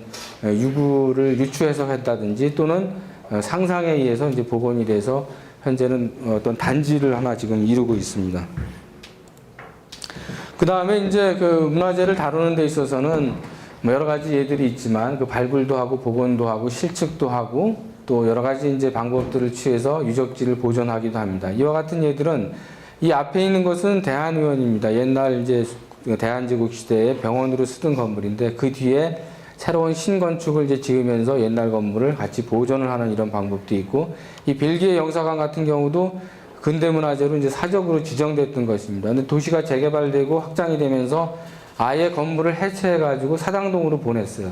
서울 시내에 있던 것을. 그럼으로써 건물의 형태가 남아있는 그런 예라고 이제 얘기를 들을 수가 있고요.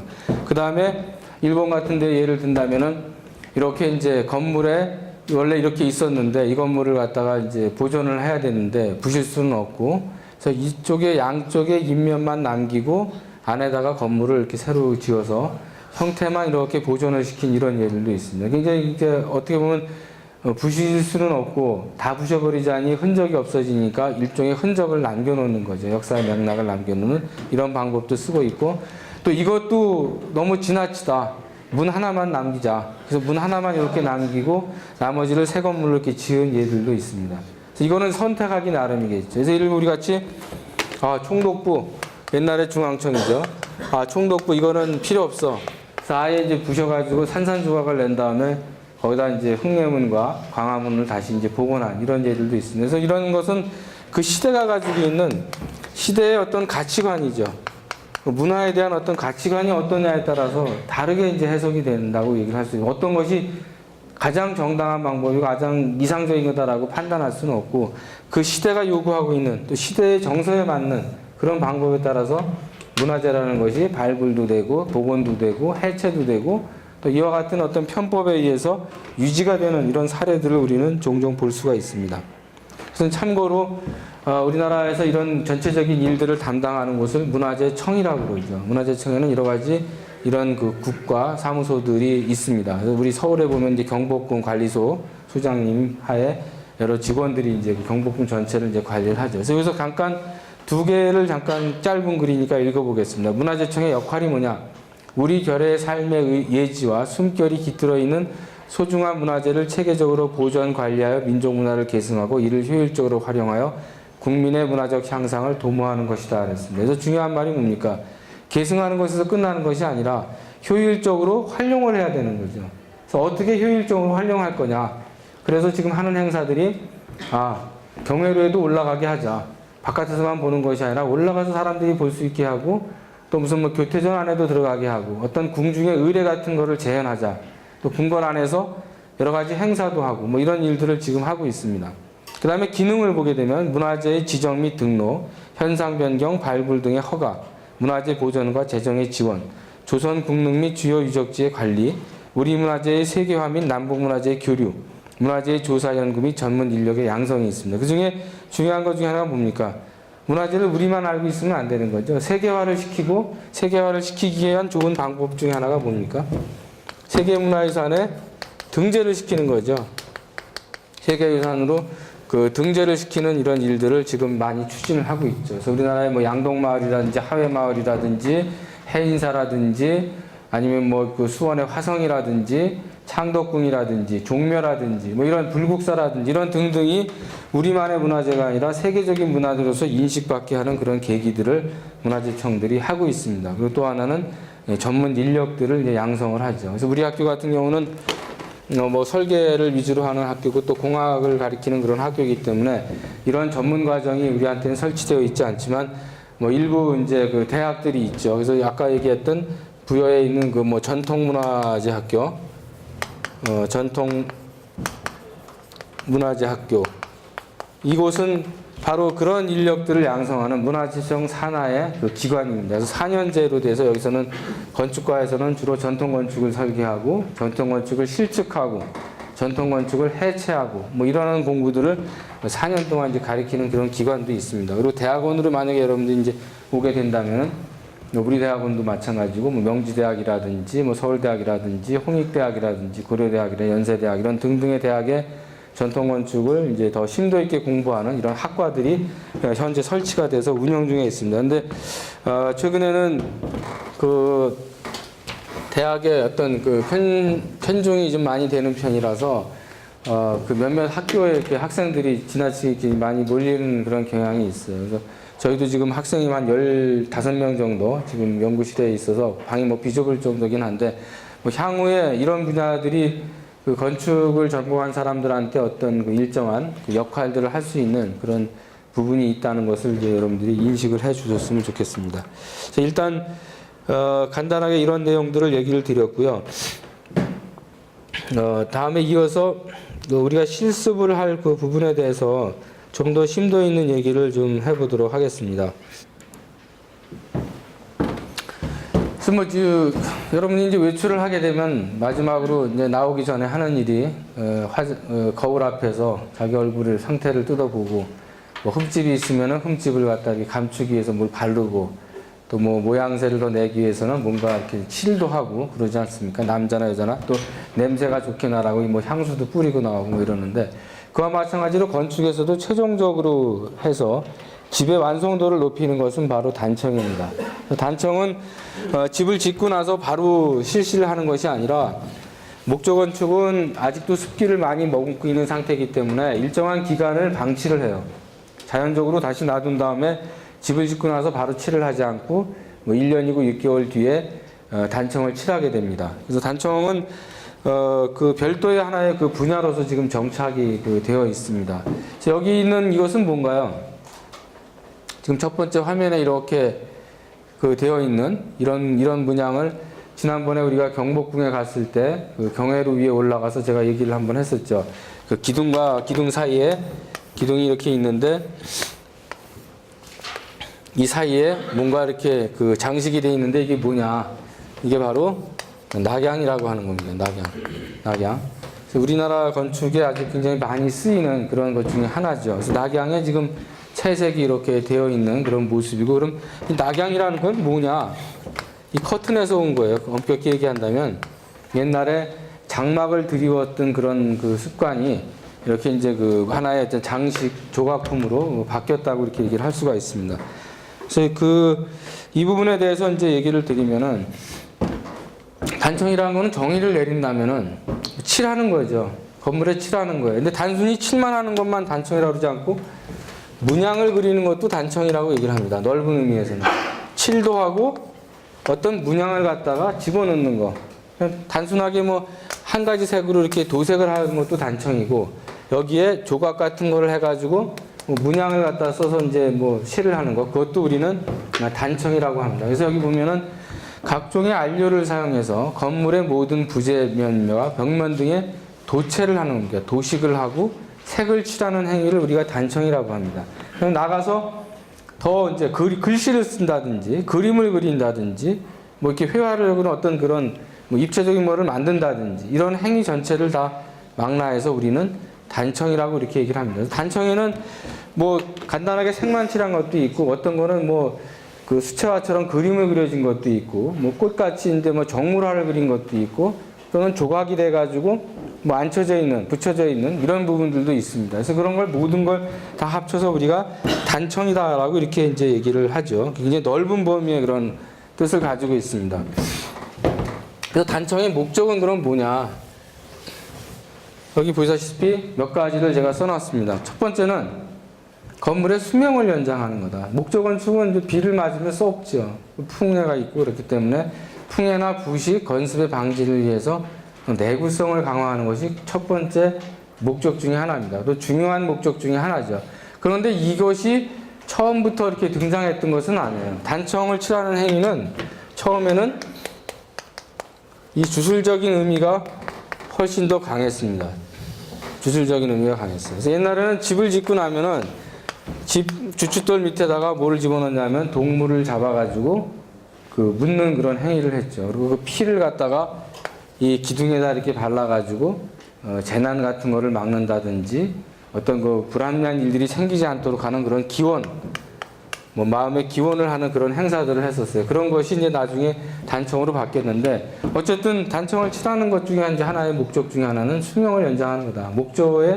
목재의 어떤 그 부식이나 이런 것을 방지하는 것이다. 두 번째로는 건의와 위풍, 장엄의 목적이 있다. 좀 화려하게 꾸미는 거죠.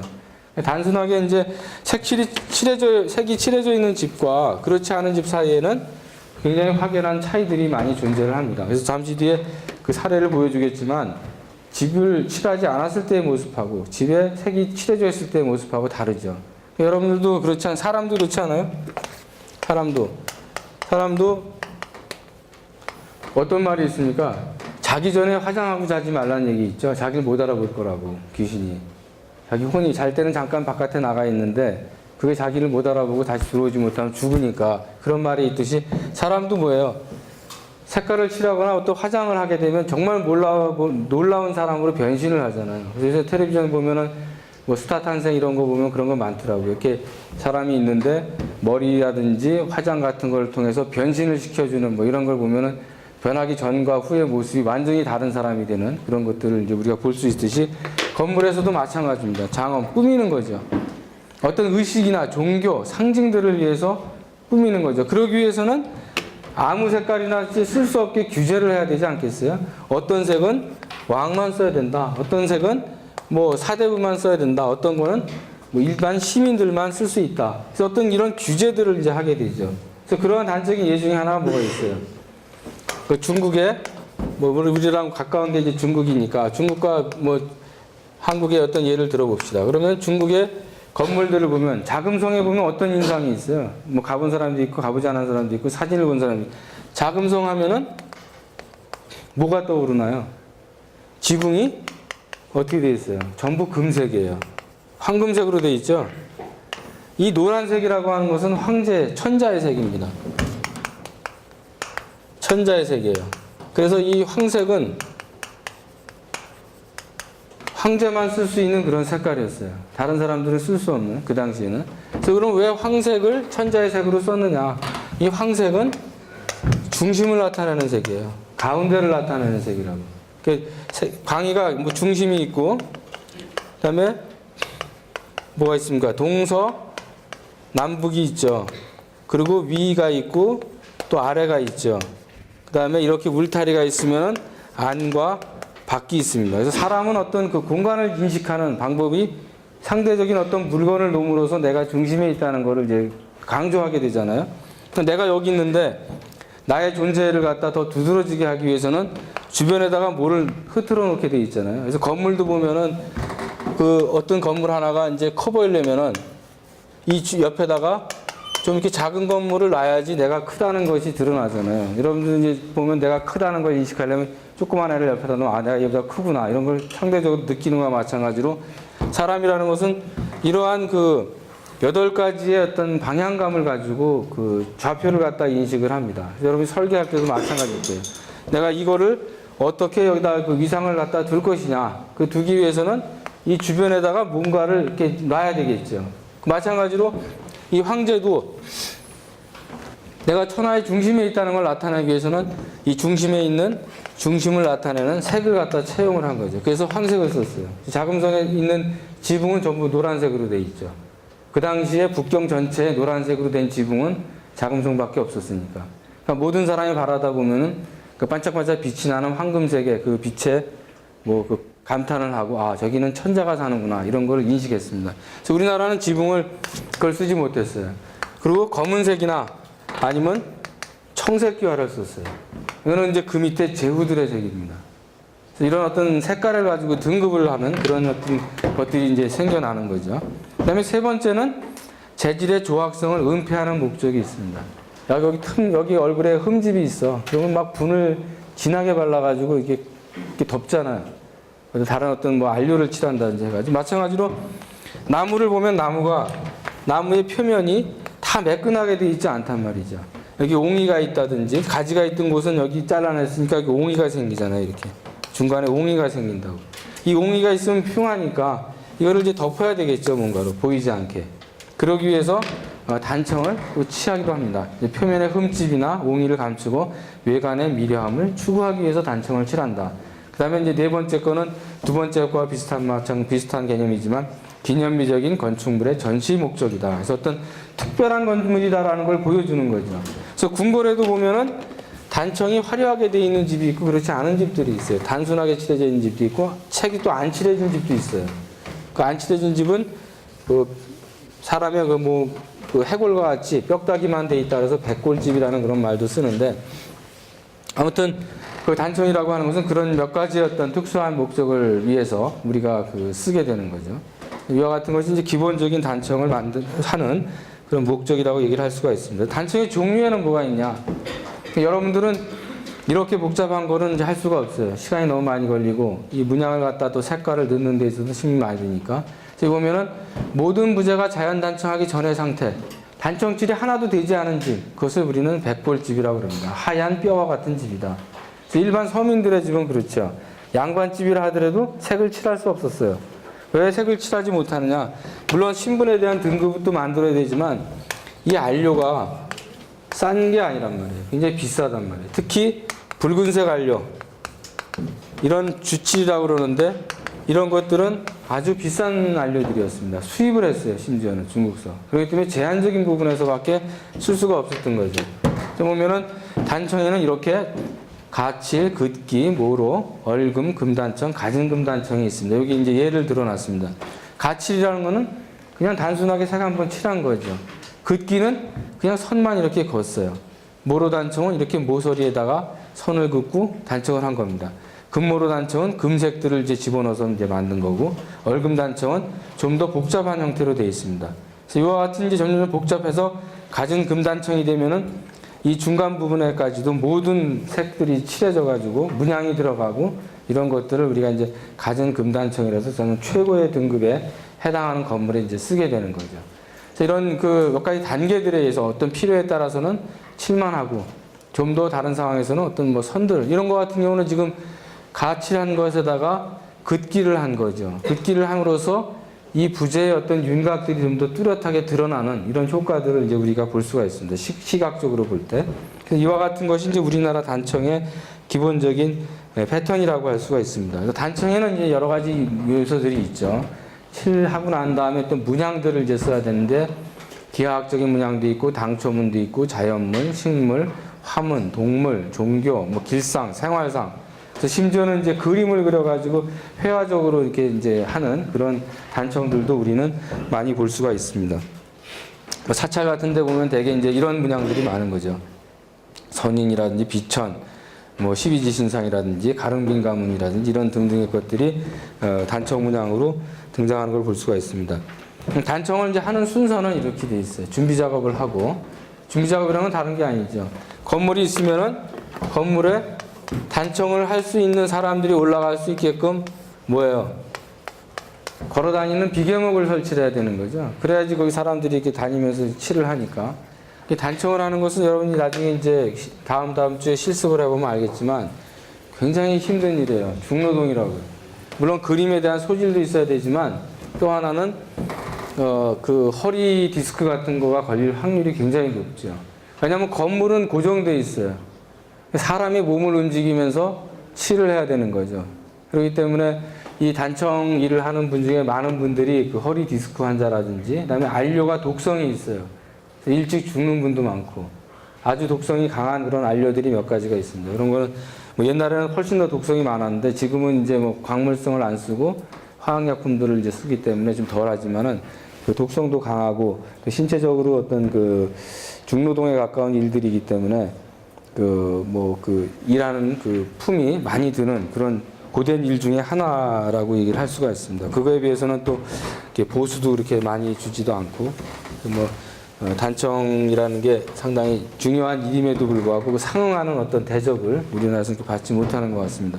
보면은 이제, 여러분들은 어디서부터 이제 하게 되냐면 요거만 해가지고 오면 돼요. 면 닦기. 면 닦기라는 건 말 그대로 면을 깨끗하게 만드는 거죠. 칠을 하려면 뭐 어떻게 돼요? 바닥이 깨끗해야 되죠. 흠집이 이런 게 있으면 떼우고, 또 거칠거칠하면 매끈하게 해가지고 이 색이 잘 먹게끔 해주는 그런 작업입니다. 땜질이라든지 뭐 건조를 잘 시키는 거.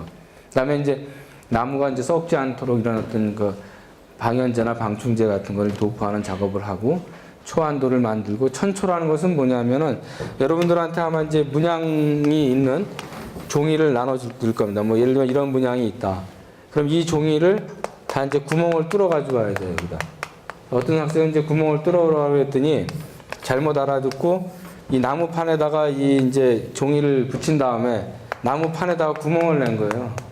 이거는 이제 굉장히 잘못된 거죠. 힘은 많이 들지만 이건 잘못된 거. 이 종이에다가 구멍을 내는 작업, 문양을 그린 종이에 구멍을 내는 작업을 우리는 천초라고 합니다. 천초. 그래서 어떤 그 문양을 이제 만들어 가지고 그 작업을 할 수 있는 기초 작업을 하는 거죠. 색깔을 섞고 악유를 넣고 가치를 한 다음에 타분을 하고, 타분한다는 건 뭐냐면 이 천초를 한 그 종이를 나무판에다가 대고 두드리는 거예요. 분가루를 가지고 두드리면 요 이제 문양이 이제 구멍 뚫린 대로 나오겠죠. 그럼 거기다 이제 색칠을 하는 겁니다. 이거는 뒤에서 사진을 보면 바로 이제 알 수가 있고, 마지막으로는 이렇게 이제 들기름칠을 해가지고 더 오래 보존이 될 수 있게끔 이제 하는 거죠. 다른 거는 뭐 여러분들이 다 색을 칠하고 뭐 할 수 있지만은 아마 해보면은 이 먹선과 분선, 분선은 흰색입니다. 먹선은 검은색이에요.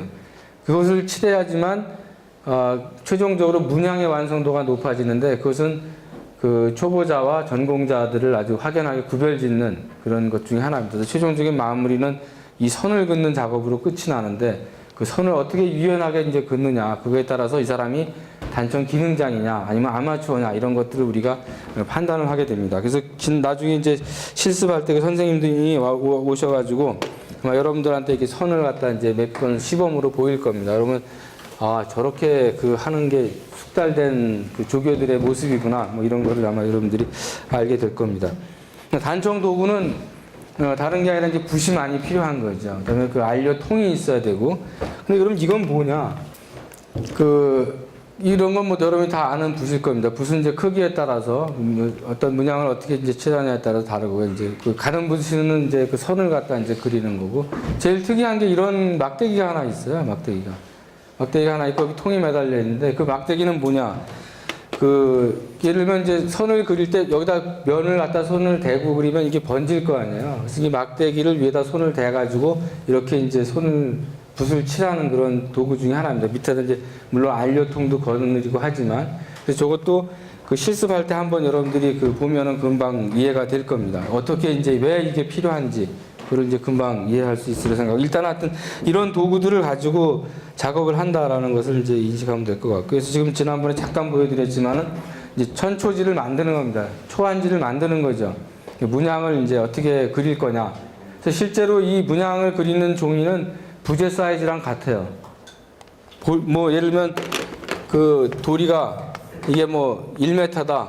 그럼 이 종이도 1m짜리 폭을 잘라가지고 그대로 갖다 붙여놓고 이제 타분을 하기 때문에 항상 그 초안지는 그 부재 사이즈하고 일치를 합니다. 대개는.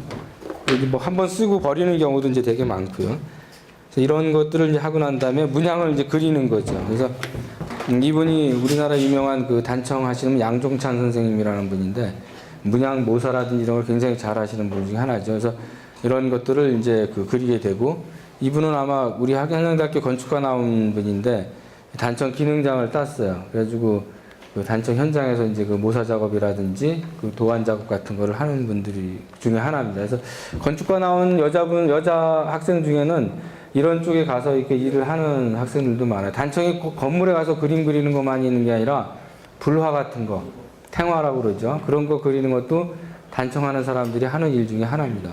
이렇게 이제 논의를 통해서 어떤 문양을 쓸 거냐, 그런 얘기들을 한 다음에 이렇게 문양을 그리는 거죠. 그래서 이런 것은 기존에 있는 것을 그대로 갖다 쓸 때도 있고, 그거 베껴서 쓰는 경우도 있고, 또 창작을 하는 경우도 있습니다. 창작을 해서 쓰는 경우도 있고, 자기가 이제 어떤 여러 가지 도안들을 조합해가지고 새롭게 만들기도 하고, 옛날 건축물은 물론 그대로 이제 모사를 해서 다시 이제 붙여서 놓게 되는 거죠. 그래서 여러분들이 4월 29일 날, 이날이 금요일입니다.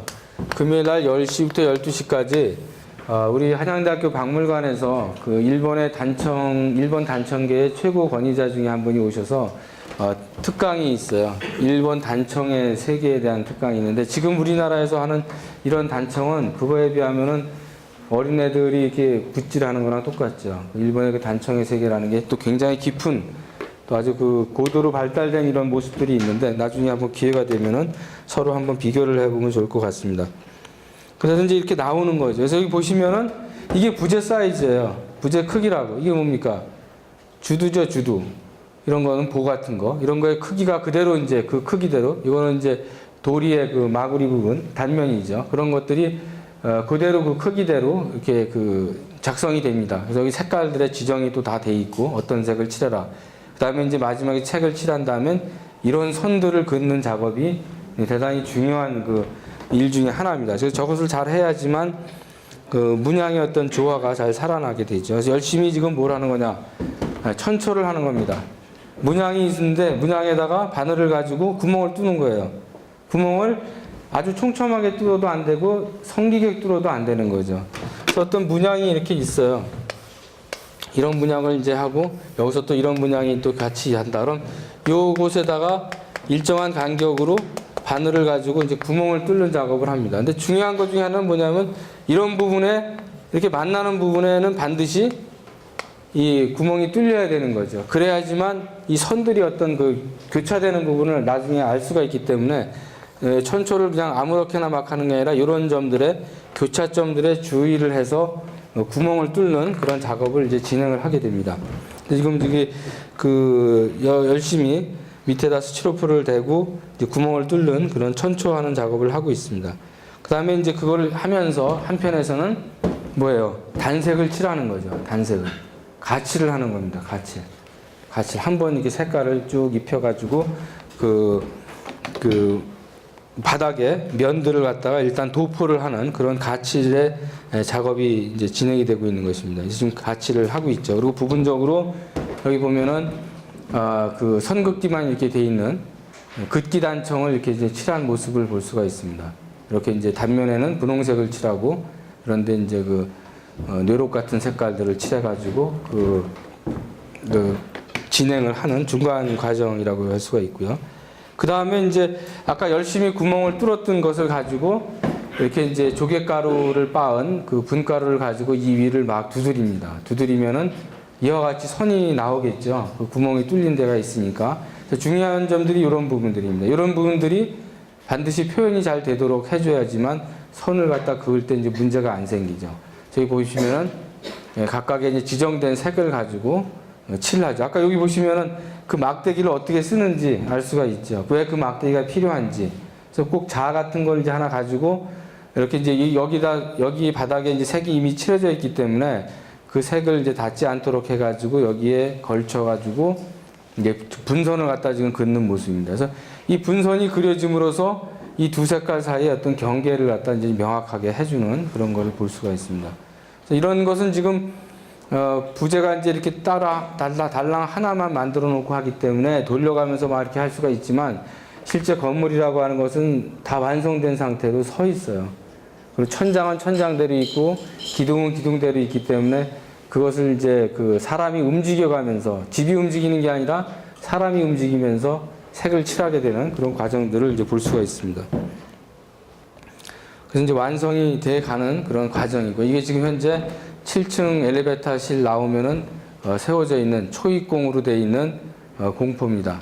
여기 이제 뭐 기본적인 건 다 잘라내고, 이건 이제 1:1 사이즈로 지금 제작이 된 그런 그 모습이죠. 그래서 단청이 이제 칠해지는 부위들을 이제 되게 보면은 이런 것들이 이제 구성 상태로 봤을 때 등장을 합니다. 이런 부분들, 주요 부분들에 이제 거의 뭐 우리나라 건축물 같은 경우를 본다면 거의 대부분이 다 색이 칠해지는 거죠. 색이 칠해지는. 그래서 우리는 지금 여기 지금 그 사진에서 본 거와 마찬가지로 어떤 뭐 기둥이 하나 있다고 칩시다. 그러면 바로 여기를 면닦기를 한 다음에 여기다 직접 그 도포를 이제 하게 돼 있어요. 색을 갖다 그냥 그렇게 칠하게 돼 있죠. 근데 중국 같은 경우는 그렇게 하지 않고 여기 겉에다가 여러 가지 이제 그 도포를 합니다. 그래서 처음에는 삼배 같은 거를 이제 쏴요. 삼배로 감싼 다음에 다시 석회 같은 거를 발라가지고 또 고착을 시키고, 그래서 마치 이 면이 콘크리트 면처럼 굉장히 매끈매끈하게 돼 있어요. 그래서 심지어 그것에 도포되어 있는 두께가 뭐 2 내지 3cm 정도의 어떤 두께를 가질 정도로 그 겉에가 이렇게 도포가 돼서 그 위에다가 이제 마지막으로 색을 칠하게 돼 있죠. 근데 우리나라 같은 경우는 이런 것들이 없이 직접 그냥 그 표면에 바로 이제 색깔을 칠하는 그런 것으로 되어 있습니다. 그게 아마 중국하고 우리나라하고의 가장 큰 그 이 단청을 칠하는 방법의 차이가 아닌가 생각을 합니다. 그다음에 이렇게 연목 부분을 뭐 칠하는 거, 부연 같은 데 칠하는 거, 그다음에 뭐 소로 같은 데 뭐 이런 그 공포와 공포 사이에 이 그 포벽에다가 이제 문양을 넣는 그런 것들이 여기 그 소개가 되어 있습니다. 그래서 간단하게 이런 부분들이 그 우리나라에서 단청이 이제 칠해지는 그런 부분이, 예를 들면 이런 사진들 보면은 이제 굉장히 칠하기가 어려운 거죠. 굉장히 복잡한 부재들을 다 칠해야 되기 때문에, 그래서 색깔을 칠할 때 한 사람이 다 칠하는 것이 아니라 한 사람이 한 색깔씩 칠하고 가는 거죠. 그럼 그 다음 사람이 다른 색을 하나 다 칠하고 가고, 또 한 사람이 또 다른 색을 칠하고, 뭐 이런 식으로 해서 일들의 어떤 효율성을 높이는 걸 볼 수가 있습니다. 그래서 심지어 최근에는 어떤 일까지 있냐면, 이게 이제 뭡니까? 단청을 칠한다는 건 전부 인력들이 이제 투여가 돼야 되는 거죠. 사람이 이제 많이 투여가 되면 시간이 단축되겠지만, 사람이 적게 투여가 되면 시간이 오래 걸리니까, 아까 봤던 이런 가칠 같은 경우, 이런 가칠 같은 경우는 어떻게 하냐면은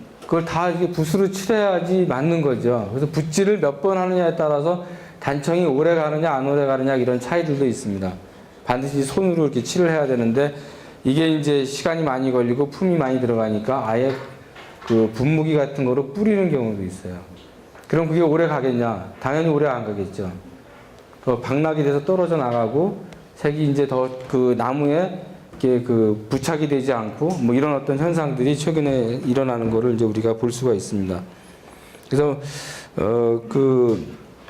몇 년 전에 어디 현장에 가서 보니까는 그 집 전체에다가, 집이 뭐 이렇게 있으면은 이 집 전체에다가 그 비닐 포장을 갖다 뒤집어 씌워 놨더라고요. 그래서 왜 그러나 했더니 이거 분무기로 뿌리기 위해서, 단청을 이제 빨리 해야 되니까, 시간을 빨리 해서 해야 되니까는 그렇게 하는 것도 본 적이 있어요. 그래서 야, 저런 거는 그 정말 잘못된 어떤 그 방법이다, 그런 생각이 들었습니다. 아무리 그 돈을 절약을 하고, 시간을 절약하고 빠른 기간 내에 해야 되겠지만은 뭐 그런 방법들은 이제 바람직하지는 않은 거라고 생각을 합니다. 그래서 여기 보면은 북한에 있는 사찰입니다. 한국에서 이제 그 지어준 사찰이죠. 그래서 신계사라는 절이 금강산에 있는데, 이게 이제 단청을 칠하기 전에 건물이 완성된 그런 상태의 모습이고, 중간에 이제 비계목을 걸어서 단청을 칠하는 상태입니다. 그다음에 단청이 완성이 된 상태죠. 그래서 여기 벽체라든지 기둥에는 일단 이제 그 가칠만 돼 있는 가칠 단청으로 처리되고, 부분적으로 이런 데는 그 긋기 단청으로 해서 단순하게 처리하고, 이쪽 부분에는 이제 모로 단청이라든지 여러 가지 금 단청이라든지 이런 것이 시설되어 있는 그런 모습입니다. 그래서 이 모습하고 단청이 칠해지기 전에 어떤 모습하고를 보면은 건물의 변신이 얼마나 그 확연하게 달라지는지, 이런 것을 우리가 발견을 하게 됩니다. 그 다음에 이제 단청의 이제 한 부분 중에 많이 칠이 되어지는 중에 하나가 반자입니다. 그 반자는 뭐냐? 반자는 바로 이거죠. 천장. 이 천장을 갖다 마감한 이런 것들을 우리가 반자라고 그럽니다. 그래서 시대가 올라가는 건물일수록 이 반자가 없어요. 반자가 없이 그 노출되어 있는 그런 그 상부의 구조체를 이렇게 다 볼 수 있는 그런 상황들이 시대가 올라가는 건물일수록 많이 있습니다. 그래서 시대가 내려가면은 위에 이제 상부에 어떤 그 가구들이 이렇게 짜져 있는데, 이런 것을 다 이제 가리는 거죠. 가려서 반자 처리를 해가지고 색을 칠하고, 그러다 보니까 자연스럽게 이 상부의 구조는 엉망이 되겠죠. 보이지가 않으니까. 그래서 위에 노출이 되면은 이제 뭐 굉장히 좋은 부재들을 쓰지만, 반자가 쓰여진 것들의 그 상부 구조를 보면 대개는 이렇게 좀 좋은 부재들을 많이 안 쓴 경우들이 있습니다. 그래서 이 반자는 장식에서 이제 따라서 이렇게 네 가지로 나눠지고 있습니다. 머리초, 별지화, 금문양, 천장문양 이렇게 이제 나눠지고 있고요. 이거를 한번 이제 실질적으로 보게 되면은 이렇게 이제 문양을 넣어가지고 하는데, 사찰 같은 경우는 이제 물론 말 그대로 불교하고 관련돼 있는 연화문양, 보상화, 비천, 용, 합, 궁궐 같은 데는 임금님을 상징하는 용이라든지 왕비를 상징하는 봉황이라든지 쌍희자라든지 복자라든지 이런 글자를 가지고 도식화해서 만들어 놓은 것을 우리가 볼 수가 있습니다. 이제 이런 시대적인 추정은 뭐 이거는 여기서 더 얘기를 할 필요는 없을 것 같고요. 실제로 사례들을 좀 보도록 하겠습니다.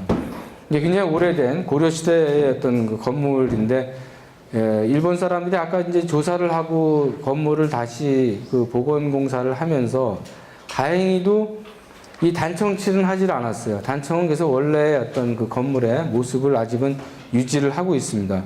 그래서 굉장히 그 위에가 반자가 없는 노출된 상태의 이런 어떤 그래서 우리는 이렇게 반자가 없는 천장을 연등천장이라고 이렇게 부릅니다. 연등천장. 연등천장이란 말은 반자가 없이 위에 상부 구조가 노출되어 있는 그런 그것을 우리는 연등천장이라고 이렇게 부르죠. 그래서 이런 부분도 있고, 여기에 보면은 우리 조선시대에서 보는 거하고 달리 굉장히 다양한 그런 그림들이 그려져 있습니다. 용도 있고, 뭐 이렇게 문양들도 굉장히 복잡한 문양들이 많이 시설되어 있는 그런 것을 이제 볼 수가 있고요. 실질적으로 이제 무의사 국락정이라는 데를 보게 되면은 이와 같이 이제 범자라든지 뭐 이런 그 글자 같은 거를 가지고 연꽃 문양에다가 이렇게 이제 둘러서 만들어 놓은 이런 구성도 이제 볼 수가 있고요. 또 하나 다른 예를 본다면은 역시 이제 사찰 같은 경우에서 보면 이제 단조롭지만 범어 같은 거에 어떤 그걸 넣어가지고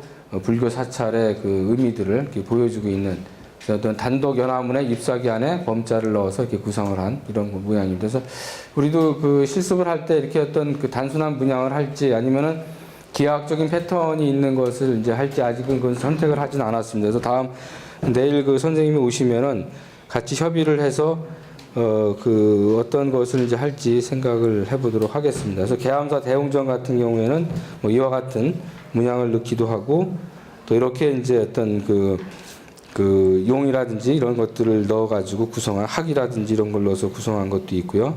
이렇게 금박으로 처리한 연꽃 같은 거를 집어넣은. 그래서 이런 반자 처리의 어떤 상황에 따라서 어떻게 되겠어요? 실내 공간의 느낌이 당연히 다르겠죠. 우리가 이 벽지 같은 거를 어떻게 쓰느냐에 따라서 그 공간의 분위기가 이제 달라지는 것과 마찬가지로 천장의 마감을 어떻게 하느냐에 따라서 그 실내 공간의 의미라든지 내지는 실내 공간의 어떤 그 시각적인 느낌 이런 것들이 굉장히 달라지는 것을 볼 수가 있습니다. 그래서 뭐 이렇게 이런 이거 같은 경우는 이제 이렇게 빗살로다가 이렇게 경사지게 해서 가지고 만들어진 그런 그래서 빛반자라고 이렇게 부릅니다. 이렇게 경사진 어떤 반자를 처리한 그런 것도 있고 또 이렇게 이제 뭐 학이라든지 연꽃이라든지 이런 것을 만들어 놓은 것도 있고 이것은 실력사 조사당인데 재작년에 한국건축사 시간 때 그 실습을 했던 그런 문양입니다. 그래서 여기서도 이런 색을 칠하는 거는 다 어렵지 않게들 칠하는데 마지막에 이 분선으로다가 마감을 해가지고 이 어떤 그 형태를 뚜렷하게 만드는 거 그것은 기술자와 또는 그림을 잘 그리는 사람이냐 아니냐에 따라서 확연하게 이제 구별이 되죠. 그래서 어떤 사람 같은 경우는 그 마무리가 잘 안 돼가지고 이게 뭐 그 형태가 좀 살아나지 않는 사람도 있고 이런 끝에 부분의 처리라든지 이런 것을 이제 어떻게 하느냐에 따라서 이 문양이 윤곽이 이제 더 명확해지는 그런 것 정도의 차이들을 우리가 볼 수가 있습니다. 그 다음에 이제 궁궐의 어떤 예를 본다면 이게 서울 지도죠. 서울 지도고 대동여 지도에 나오는 서울의 전체적인 그 모습입니다. 그래서 사대문 안의 모습이죠. 그래서 우리가 지난번에 갔던 경복궁이 바로 여기 위치하고 있고 창덕궁이 여기 있고 종묘가 여기 있고 사직단이 이쪽에 있죠. 그래서 이 경복궁에서 광화문에서 나와가지고 세종로를 지나서 지금은 이렇게 길이 나와 있지만 과거에는 이렇게 해서 종각에서 꺾어져가지고 남대문을 지나서 이렇게 서울역 쪽으로 가게 돼 있죠. 그래서 지금하고는 이제 길의 패턴이 조금 다르지만 이것이 종로입니다. 지금 현재 종로고 이게 이제 종묘 앞에 광장 만들어진 곳이고 이쪽에 이제 뭐가 있습니까? 세운상가가 이렇게 있죠. 그다음에 이게 청계천이 이렇게 지금 흘러가고 있고 한양대학이 이쪽 바깥에 지도 바깥에 이제 표시가 지금 안 돼 있는 그런 상태입니다. 그래서 우리 경복궁의 어떤 예를 본다면 또 다른 이제 서울의 도성도의 모습인데 좀 약간 회화적으로 그려진 그런 그림이죠. 여기가 역시 이제 경복궁이 자리를 잡고 있는 그런 곳이 여기가 덕수궁입니다. 덕수궁이고. 그다음에 이제 궁궐단청에 지난번에 우리가 궁궐에 갔다 왔으니까 한번 궁궐에 갔던 그런 기억을 되새겨서 잠깐 본다면은 궁궐은 어떤 이제 왕권을 상징하는 그런 그 의미들이 이제 좀 있겠죠. 오방색을 쓴다든지 단청 운영으로서 용을 여러 개 배경으로 넣어가지고 사찰하고 조금 다른 그런 권위들을 부여하고 있는 것을 이제 볼 수가 있습니다. 그래서 실제로 이제 이 광화문은 철거된 광화문이에요. 지금 있는 광화문이 아니라 콘크리트로 지었던 그 광화문의 모습입니다. 그래서 광화문 들어가는데 이렇게 이제 봉황무늬가 있고, 예, 그 누가간에 연꽃을 갖다가 5개씩 해서 넣은 이런 문양들이 과거에 이제 있었는데 지금 이제 새로 또 해서 넣었죠. 이건 옛날에 있었던 그런 모습이고요. 그 다음에 각 문마다 그 방향에 따라서 이렇게 이제 그 문양들을 다시 넣어서 이쪽은 이제 신무문입니다. 신무문은 이제 북쪽에 있는 그런 문인데 신무문의 그 주작이 이렇게 이제 주작이라 저기 그 뭡니까? 그 현무죠. 현무가 이렇게 이제 그려져 있는 그런 모습입니다. 각각의 문의 어떤 상징성들을 나타내기 위해서 해당되는 그 방위에 해당되는 그런 문양들을 이렇게 이제 쓰고 있는 것을 볼 수가 있고요. 근정전 안에 이 위에 2개의 용이 이렇게 쌍용이 여의주를 갖다가 가운데 놓고 조각의 형태로 단청이 그 시설되어 있습니다. 그래서 여기 있는 용은 보통 이제 그 아까 이제 색에도 황색과 뭐 어떤 그 청색의 어떤 천자와 그 제후의 어떤 위계가 있다는 그런 얘기를 했는데, 용의 경우도 그 아시아에서는 용을 한중일 세 나라가 각기 다르게 썼어요. 그래서 중국의 용은 발가락이 5개, 그다음에 한국의 용은 발가락이 4개, 그다음에 일본의 용은 발가락이 3개로 되어 있습니다. 그래서 이것이 어떤 그 각 나라별로의 어떤 그 당시에 위계를 갖다 이제 나타냈었는데, 여기 지금 경복궁 근정전에 있는 용은 발가락이 7개로 되어 있어요. 그래서 왜 그렇게 됐는지는 뭐 기록에 나와 있지 않기 때문에 잘 알 수 없지만 하여튼 굉장히 그 왕의 권위를 강조하는 그런 모습을 이제 볼 수가 있습니다. 그래서 이 경복궁 근정전은 처음부터 그 용이 있었던 것은 아니고 처음에는 봉황이 있었습니다. 봉황이 있던 것이 나중에 이제 용으로 바뀌어가지고 지금 현재 오늘의 모습으로 되어 있죠. 그 다음에 이제 그 용에 관련된 그런 또는 봉황에 관련된 단청 문양으로서는 뭐 이와 같은 것들이 뭐 창작된 작품, 이건 이제 창작된 것들인데 이런 것들도 있고요. 그 다음에 이제 강령전, 교태전, 자경전, 지복제 같은 경우에 이렇게 이제 글자들을 이용을 해서 이건 쌍희자죠. 쌍희자 같은 경우는 남자와 여자가 서로 얼굴을 마주보고 있는 그런 모습으로 그려진 만들어진 글자입니다. 그래서 남자와 여자가 서로 얼굴을 마주보고 있으면 뭐 기분이 좋은 거죠. 그래서 이 쌍희자라는 게 이제 그런 거에서 이제 유래가 돼서 나온 겁니다. 그래서 이렇게 이제 글자 문양을 쓴다든지 여기 보면 이제 박쥐 문양 같은 거를 써서 오복을 상징하는 뭐 이런 문양들도 시설되고 있는 거를 볼 수가 있고요. 그 다음에 이제 여러분이 올라갔던 그 경회로에 이제 있는 그 반자의 문양입니다. 이것도 몇 년 전에 학생들 실습 시간에 한번 해봤던 그런 문양 중에 하나입니다. 그리고 이제 시를 이제 할 때, 이 부분은 나중에 그 저희가 실습을 하면서 얘기를 하겠지만, 가치를 하고 양록을 하고 꼭 이 순서로 하라는 건 아니지만은 원래 원칙은 색깔을 칠할 때는 이와 같은 순서에 의해서 칠을 합니다. 그리고 뭐 다른 것들은 뭐 이 순서대로 하지 않아도 되지만 분선과 먹선은 항상 마지막에 하는 거다. 저기 보시면은 이런 선들이죠. 그다음에 먹선, 동그라미에 있는 먹선이라든지 연꽃잎에 있는 이런 분선, 이런 것들은 최종적으로 마무리를 할 때, 그래서 사실은 이 그 단청의 그 안료들은 불투명 안료예요. 그래서 이게 선이 이쪽으로 뭐 이 색깔들이 이렇게 이렇게 뭐 더 바깥으로 삐져나가도 사실은 상관은 없습니다. 그 색을 다시 더 덧칠을 하면은 그 선이 다 이제 살게 돼 있죠. 그래서 뭐 투명 수채화처럼 이렇게 망치고 그러는 것이 아니라 이걸 망쳤다. 그럼 다시 여기를 가치를 싹 다시 한 다음에 다시 시작을 하면 되는 거죠. 뭐 그런 그 특성들을 가지고 있습니다. 그다음에 이제 뭐 김용사 대웅전과 이게 숭례문 불나기 전에 그 단청이 칠해진 모습입니다. 이렇게 이제 사찰 같은 경우는 굉장히 화려한 그런 단청들이 칠해져 가지고 어떤 그 불교의 장엄함을 꾸며내는 것을 이제 볼 수가 있죠. 그 다음에 우리가 이것도 뭐 단청의 범주 중에 하나에 들어가는 것 중에 하나 얘기를 할 수가 있는데, 그 중에 하나가 전통 건축을 보면은 가장 뭐 특징적인 것 중에 하나가 이 편액입니다. 이름표가 다 있는 거죠. 사람으로 말하면 그 건물에도 이름표를 하나씩 이렇게 이제 붙여놓고 이 건물이 무슨 건물이다라는 거를 이제 보여주고 거기에 색깔이 이렇게 칠해져 있는 거를 볼 수가 있습니다. 여기 지금 첫 번째 나와 있는 이 그림은 중국의 송나라 때 그 영조법식이라는 책에 나와 있는 편액의 그 모습입니다. 그래서 화대패와 풍자패라고 하고 명칭이 붙여져 있는 그런 그 편액의 이름인데, 우리나라에는 이 편액의 이름이 따로 이렇게 정해져 있는 것은 없어요. 그냥 편액 또는 그냥 통틀어서 뭐 현판이라는 이런 말도 쓰죠. 현판이라고 하는 것은 걸었다는 거예요. 건물에 뭔가를 이제 걸었다.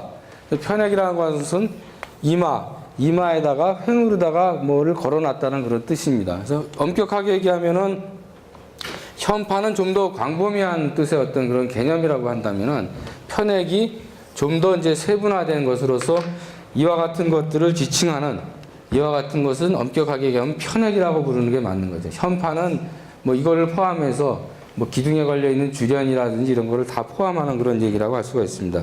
자, 먼저 중국의 어떤 예들을 잠깐 보면은 이렇게 형태에 따라서 여러 가지가 있어요. 비문액이라든지 수건액이라든지 책혈은 책 모양으로 만든 것도 있고, 허백액, 석광액, 그다음에 뭐 추엽액, 나뭇잎 같이 만든 것도 있고 여러 가지가 이제 있는데, 우리나라에는 이런 명칭들이 실질적으로 이제 다 등장하는 그런 문헌들은 없습니다. 좀 전에 봤던 그런 그 편액의 형태로 만들어진 현재 이제 중국에 있는 건물 중에 굉장히 오래된 건물 중에 당나라 때, 우리로 말하면 삼국시대에 해당되는 건물이죠. 불광사 대전이라는 것의 편액의 모습입니다. 그래서 이렇게 명칭이 있어요. 명칭이.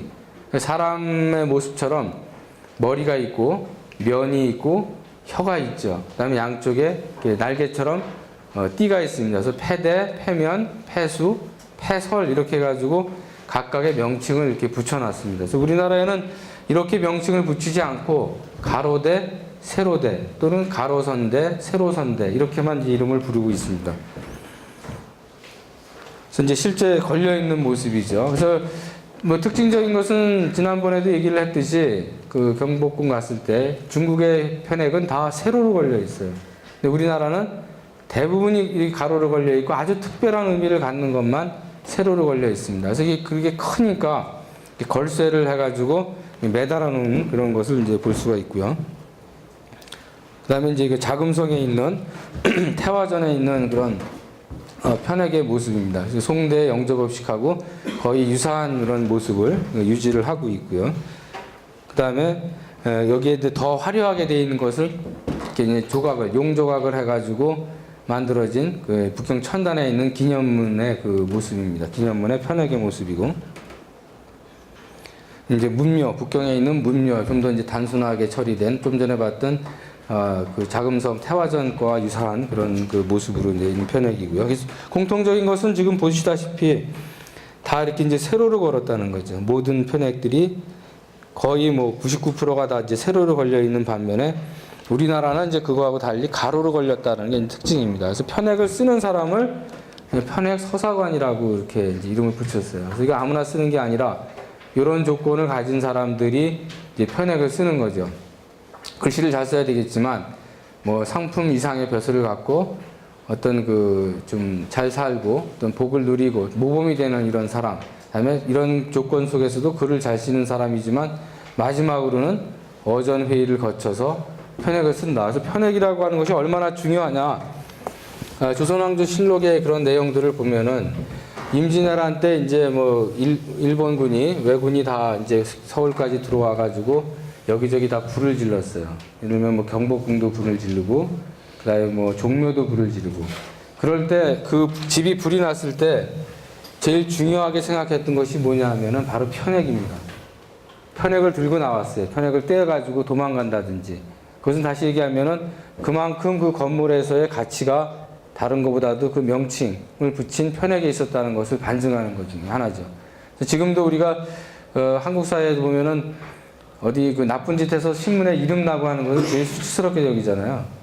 그다음에 뭐 인터넷 같은데 이름 공개되면 아주 정말 그건 최악의 어떤 그런 상황으로 치닫는 거라고 생각을 하는 거와 마찬가지로 그 명분이라는 것을 대변하는 것이 바로 이 편액이다 이렇게 얘기를 할 수가 있고, 그렇기 때문에 이와 같이 마지막에는 그 왕의 재가를 받아서 편액을 쓰는 그런 일들을 이제 볼 수가 있습니다. 그래서 우리나라의 이제 대표적인 건물 중에 하나인 이제 근정전의 예를 본다면은 근정전의 편액이 이렇게 그 중국하고 달리 가로로 걸려 있습니다. 그래서 편액의 크기는 그럼 어떻게 결정하느냐? 처음부터 결정하는 것이 아니라 이게 뭐라 그랬어요? 제일 가운데 있는 칸을 우리가 주칸이라고 그랬습니다. 그러니까 어칸이라고 그랬죠. 어칸. 중심에 있는 칸이기 때문에 어칸. 어칸의 크기가 결정이 되면은 그거에 따라서 편액의 크기도 자연스럽게 결정이 됐습니다. 그래서 대개는 어칸의 크기를 이제 넘지 않는 범주에서 그 편액이 만들어지죠. 그래서 편액의 위치를 보면 굉장히 이게 뭐 건물이 크니까 편액이 작아 보이지만 굉장히 큰 그런 그 편액 중에 하나입니다. 근데 왜 이 근정전의 편액을 굳이 소개를 하냐 하면은 근정전의 편액은 다른 기존의 전 세계에 있는 어떤 편액하고도 다른 특수한 형태로 만들어져 있어요. 여기 보시면 이 편액을 실측한 도면입니다. 가로대가 있고 세로대가 있고 여기 이제 구름 문양을 이렇게 좌우측에다가 다 이제 해놨죠. 길이가 보통 한 7m 50 정도 되니까 굉장히 크다는 걸 우리가 이제 알 수가 있는데, 그것 때문이 아니라 이 편액을 실측한 도면을 보면은 글자에 이렇게 점을 찍어 놨습니다. 이 점이 뭐냐?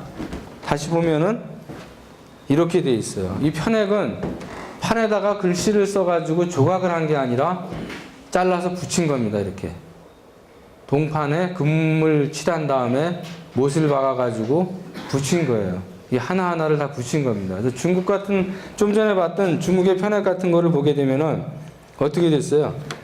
판에다 글씨를 쓴 다음에 조각을 해낸 거죠. 깎아낸 겁니다. 이렇게 글자를 음각을 하든지 양각을 해서 만들었는데, 우리나라나 중국이나 일본 어느 나라를 막론하고 유일하게 이 경복궁 근정전의 편액은 이렇게 되어 있어요. 조각을 하면서 붙인 게 아니라 그 잘라서 붙인 거죠. 실록에도 이 기록이 나옵니다. 이렇게 붙였다는 얘기가. 뭐 이게 이제 특수하게 되어 있는 그런 그 글자의 모습이고, 굉장히 그 독특한 그 제작 방법을 가지고 있는 편액이다 이렇게 얘기를 할 수 있습니다. 그래서 편액에다가도 이제 그냥 나무를 깔아 놓는 것이 아니라 이와 같이 가로대 세로대에다가 문양을 갖다 이제 시설을 합니다. 여기 보면은 가운데 범자가 있고 좌측에는 이제 그 좌우에는 그 원보하고 방승이라고 하는데, 이 두 가지는 다 길상을 상징하는, 길함을 상징하는 그런 기물입니다. 옛날에 그 신선들이 가지고 있는, 손에 들고 있는 물건 중에 이제 하나인데, 그런 것들이 편하게 이제 이렇게 그 단청 문양으로 장식이 돼서 쓰이고 있는 것을 볼 수가 있죠.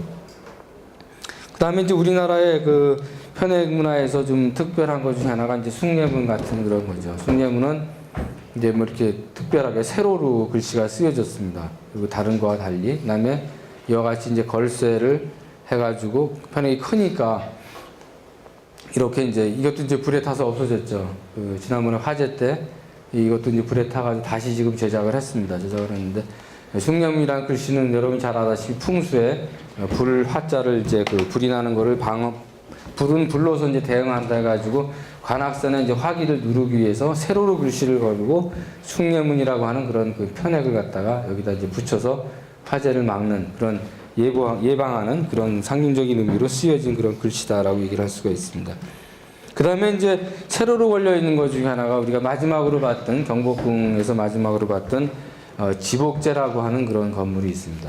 뭐 얘기도 했던 대로 중국 사람이 이제 이 건물을 그 관여해서 지었고, 그렇기 때문에 아마도 편액이 세로로 걸린 것이 아닌가 이렇게 생각이 들고요. 이 글자는 송나라 때 명필인 미원장이라고 하는 사람의 글을 집자해가지고 조각을 해서 붙인 겁니다. 그래서 우리나라의 현재 서울에는 이 두 개의 편액이 유일하게 세로로 걸린 그런 그 편액이라고 얘기를 할 수가 있죠. 그 다음에 이제 뭐 이렇게 세변관 같은 데는 엄청나게 큰 그런 편액이 또 이제 걸려 있습니다. 대개 편액은 필체가 이제 좀 웅장해야 되겠죠. 그 필력이 굉장히 좋고, 또 이런 세변관이나 이런 어떤 군사시설 같은 경우는 군인들, 그 무관들이 주로 이제 글씨를 쓰고, 예를 들면 경복궁 같은 데에도 성문 같은 글씨들은 대부분 이제 무관들이 이제 많이 썼다는 그런 기록들이 있습니다. 그래서 그런 어떤 그 문화를 하나 형성하는, 그래서 이 편액과 그다음에 주련, 기둥에다가 이제 글씨를 써서 걸어 놓은 것들이죠. 이것을 우리가 이제 현판이라고 보통 그러는데, 이거 말고도 뭐 시 같은 거를 써서 이제 걸어 놓은 이런 것들도 많잖아요. 정자 같은 데 가보면 거기 와서 풍경 같은 거를 보고 뭐 자기가 시를 써서 이제 그걸 조각을 해서 건다든지 이런 것들을 우리가 이제 그 통째로서 현판이라고 하는데, 이것이 하나의 문화로서 우리 그 동양 건축에서는 정착이 되어 있습니다. 우리나라도 그렇고 중국도 그렇고 일본도 그렇고. 그래서 세 나라 모두가 건물에는 반드시 이름이 있다. 그 이름이 단순한 이름이 아니라 뭔가의 어떤 상징성을 갖는다. 그 상징성이라고 하는 것은 건물이 지어진 목적 또는 주변의 풍경, 그 다음에 그 건물에서 일어나는 어떤 기능, 이런 것을 함축적으로 보여주고 있는 거죠. 그래서 여러분들도 그 다 이름이 있죠. 저 같은 경우도 제가 이제 뭐 그 저희가 청주안시니까 그 이렇게 쓰는데, 이 이름이 그냥 막 붙이는 게 아니죠.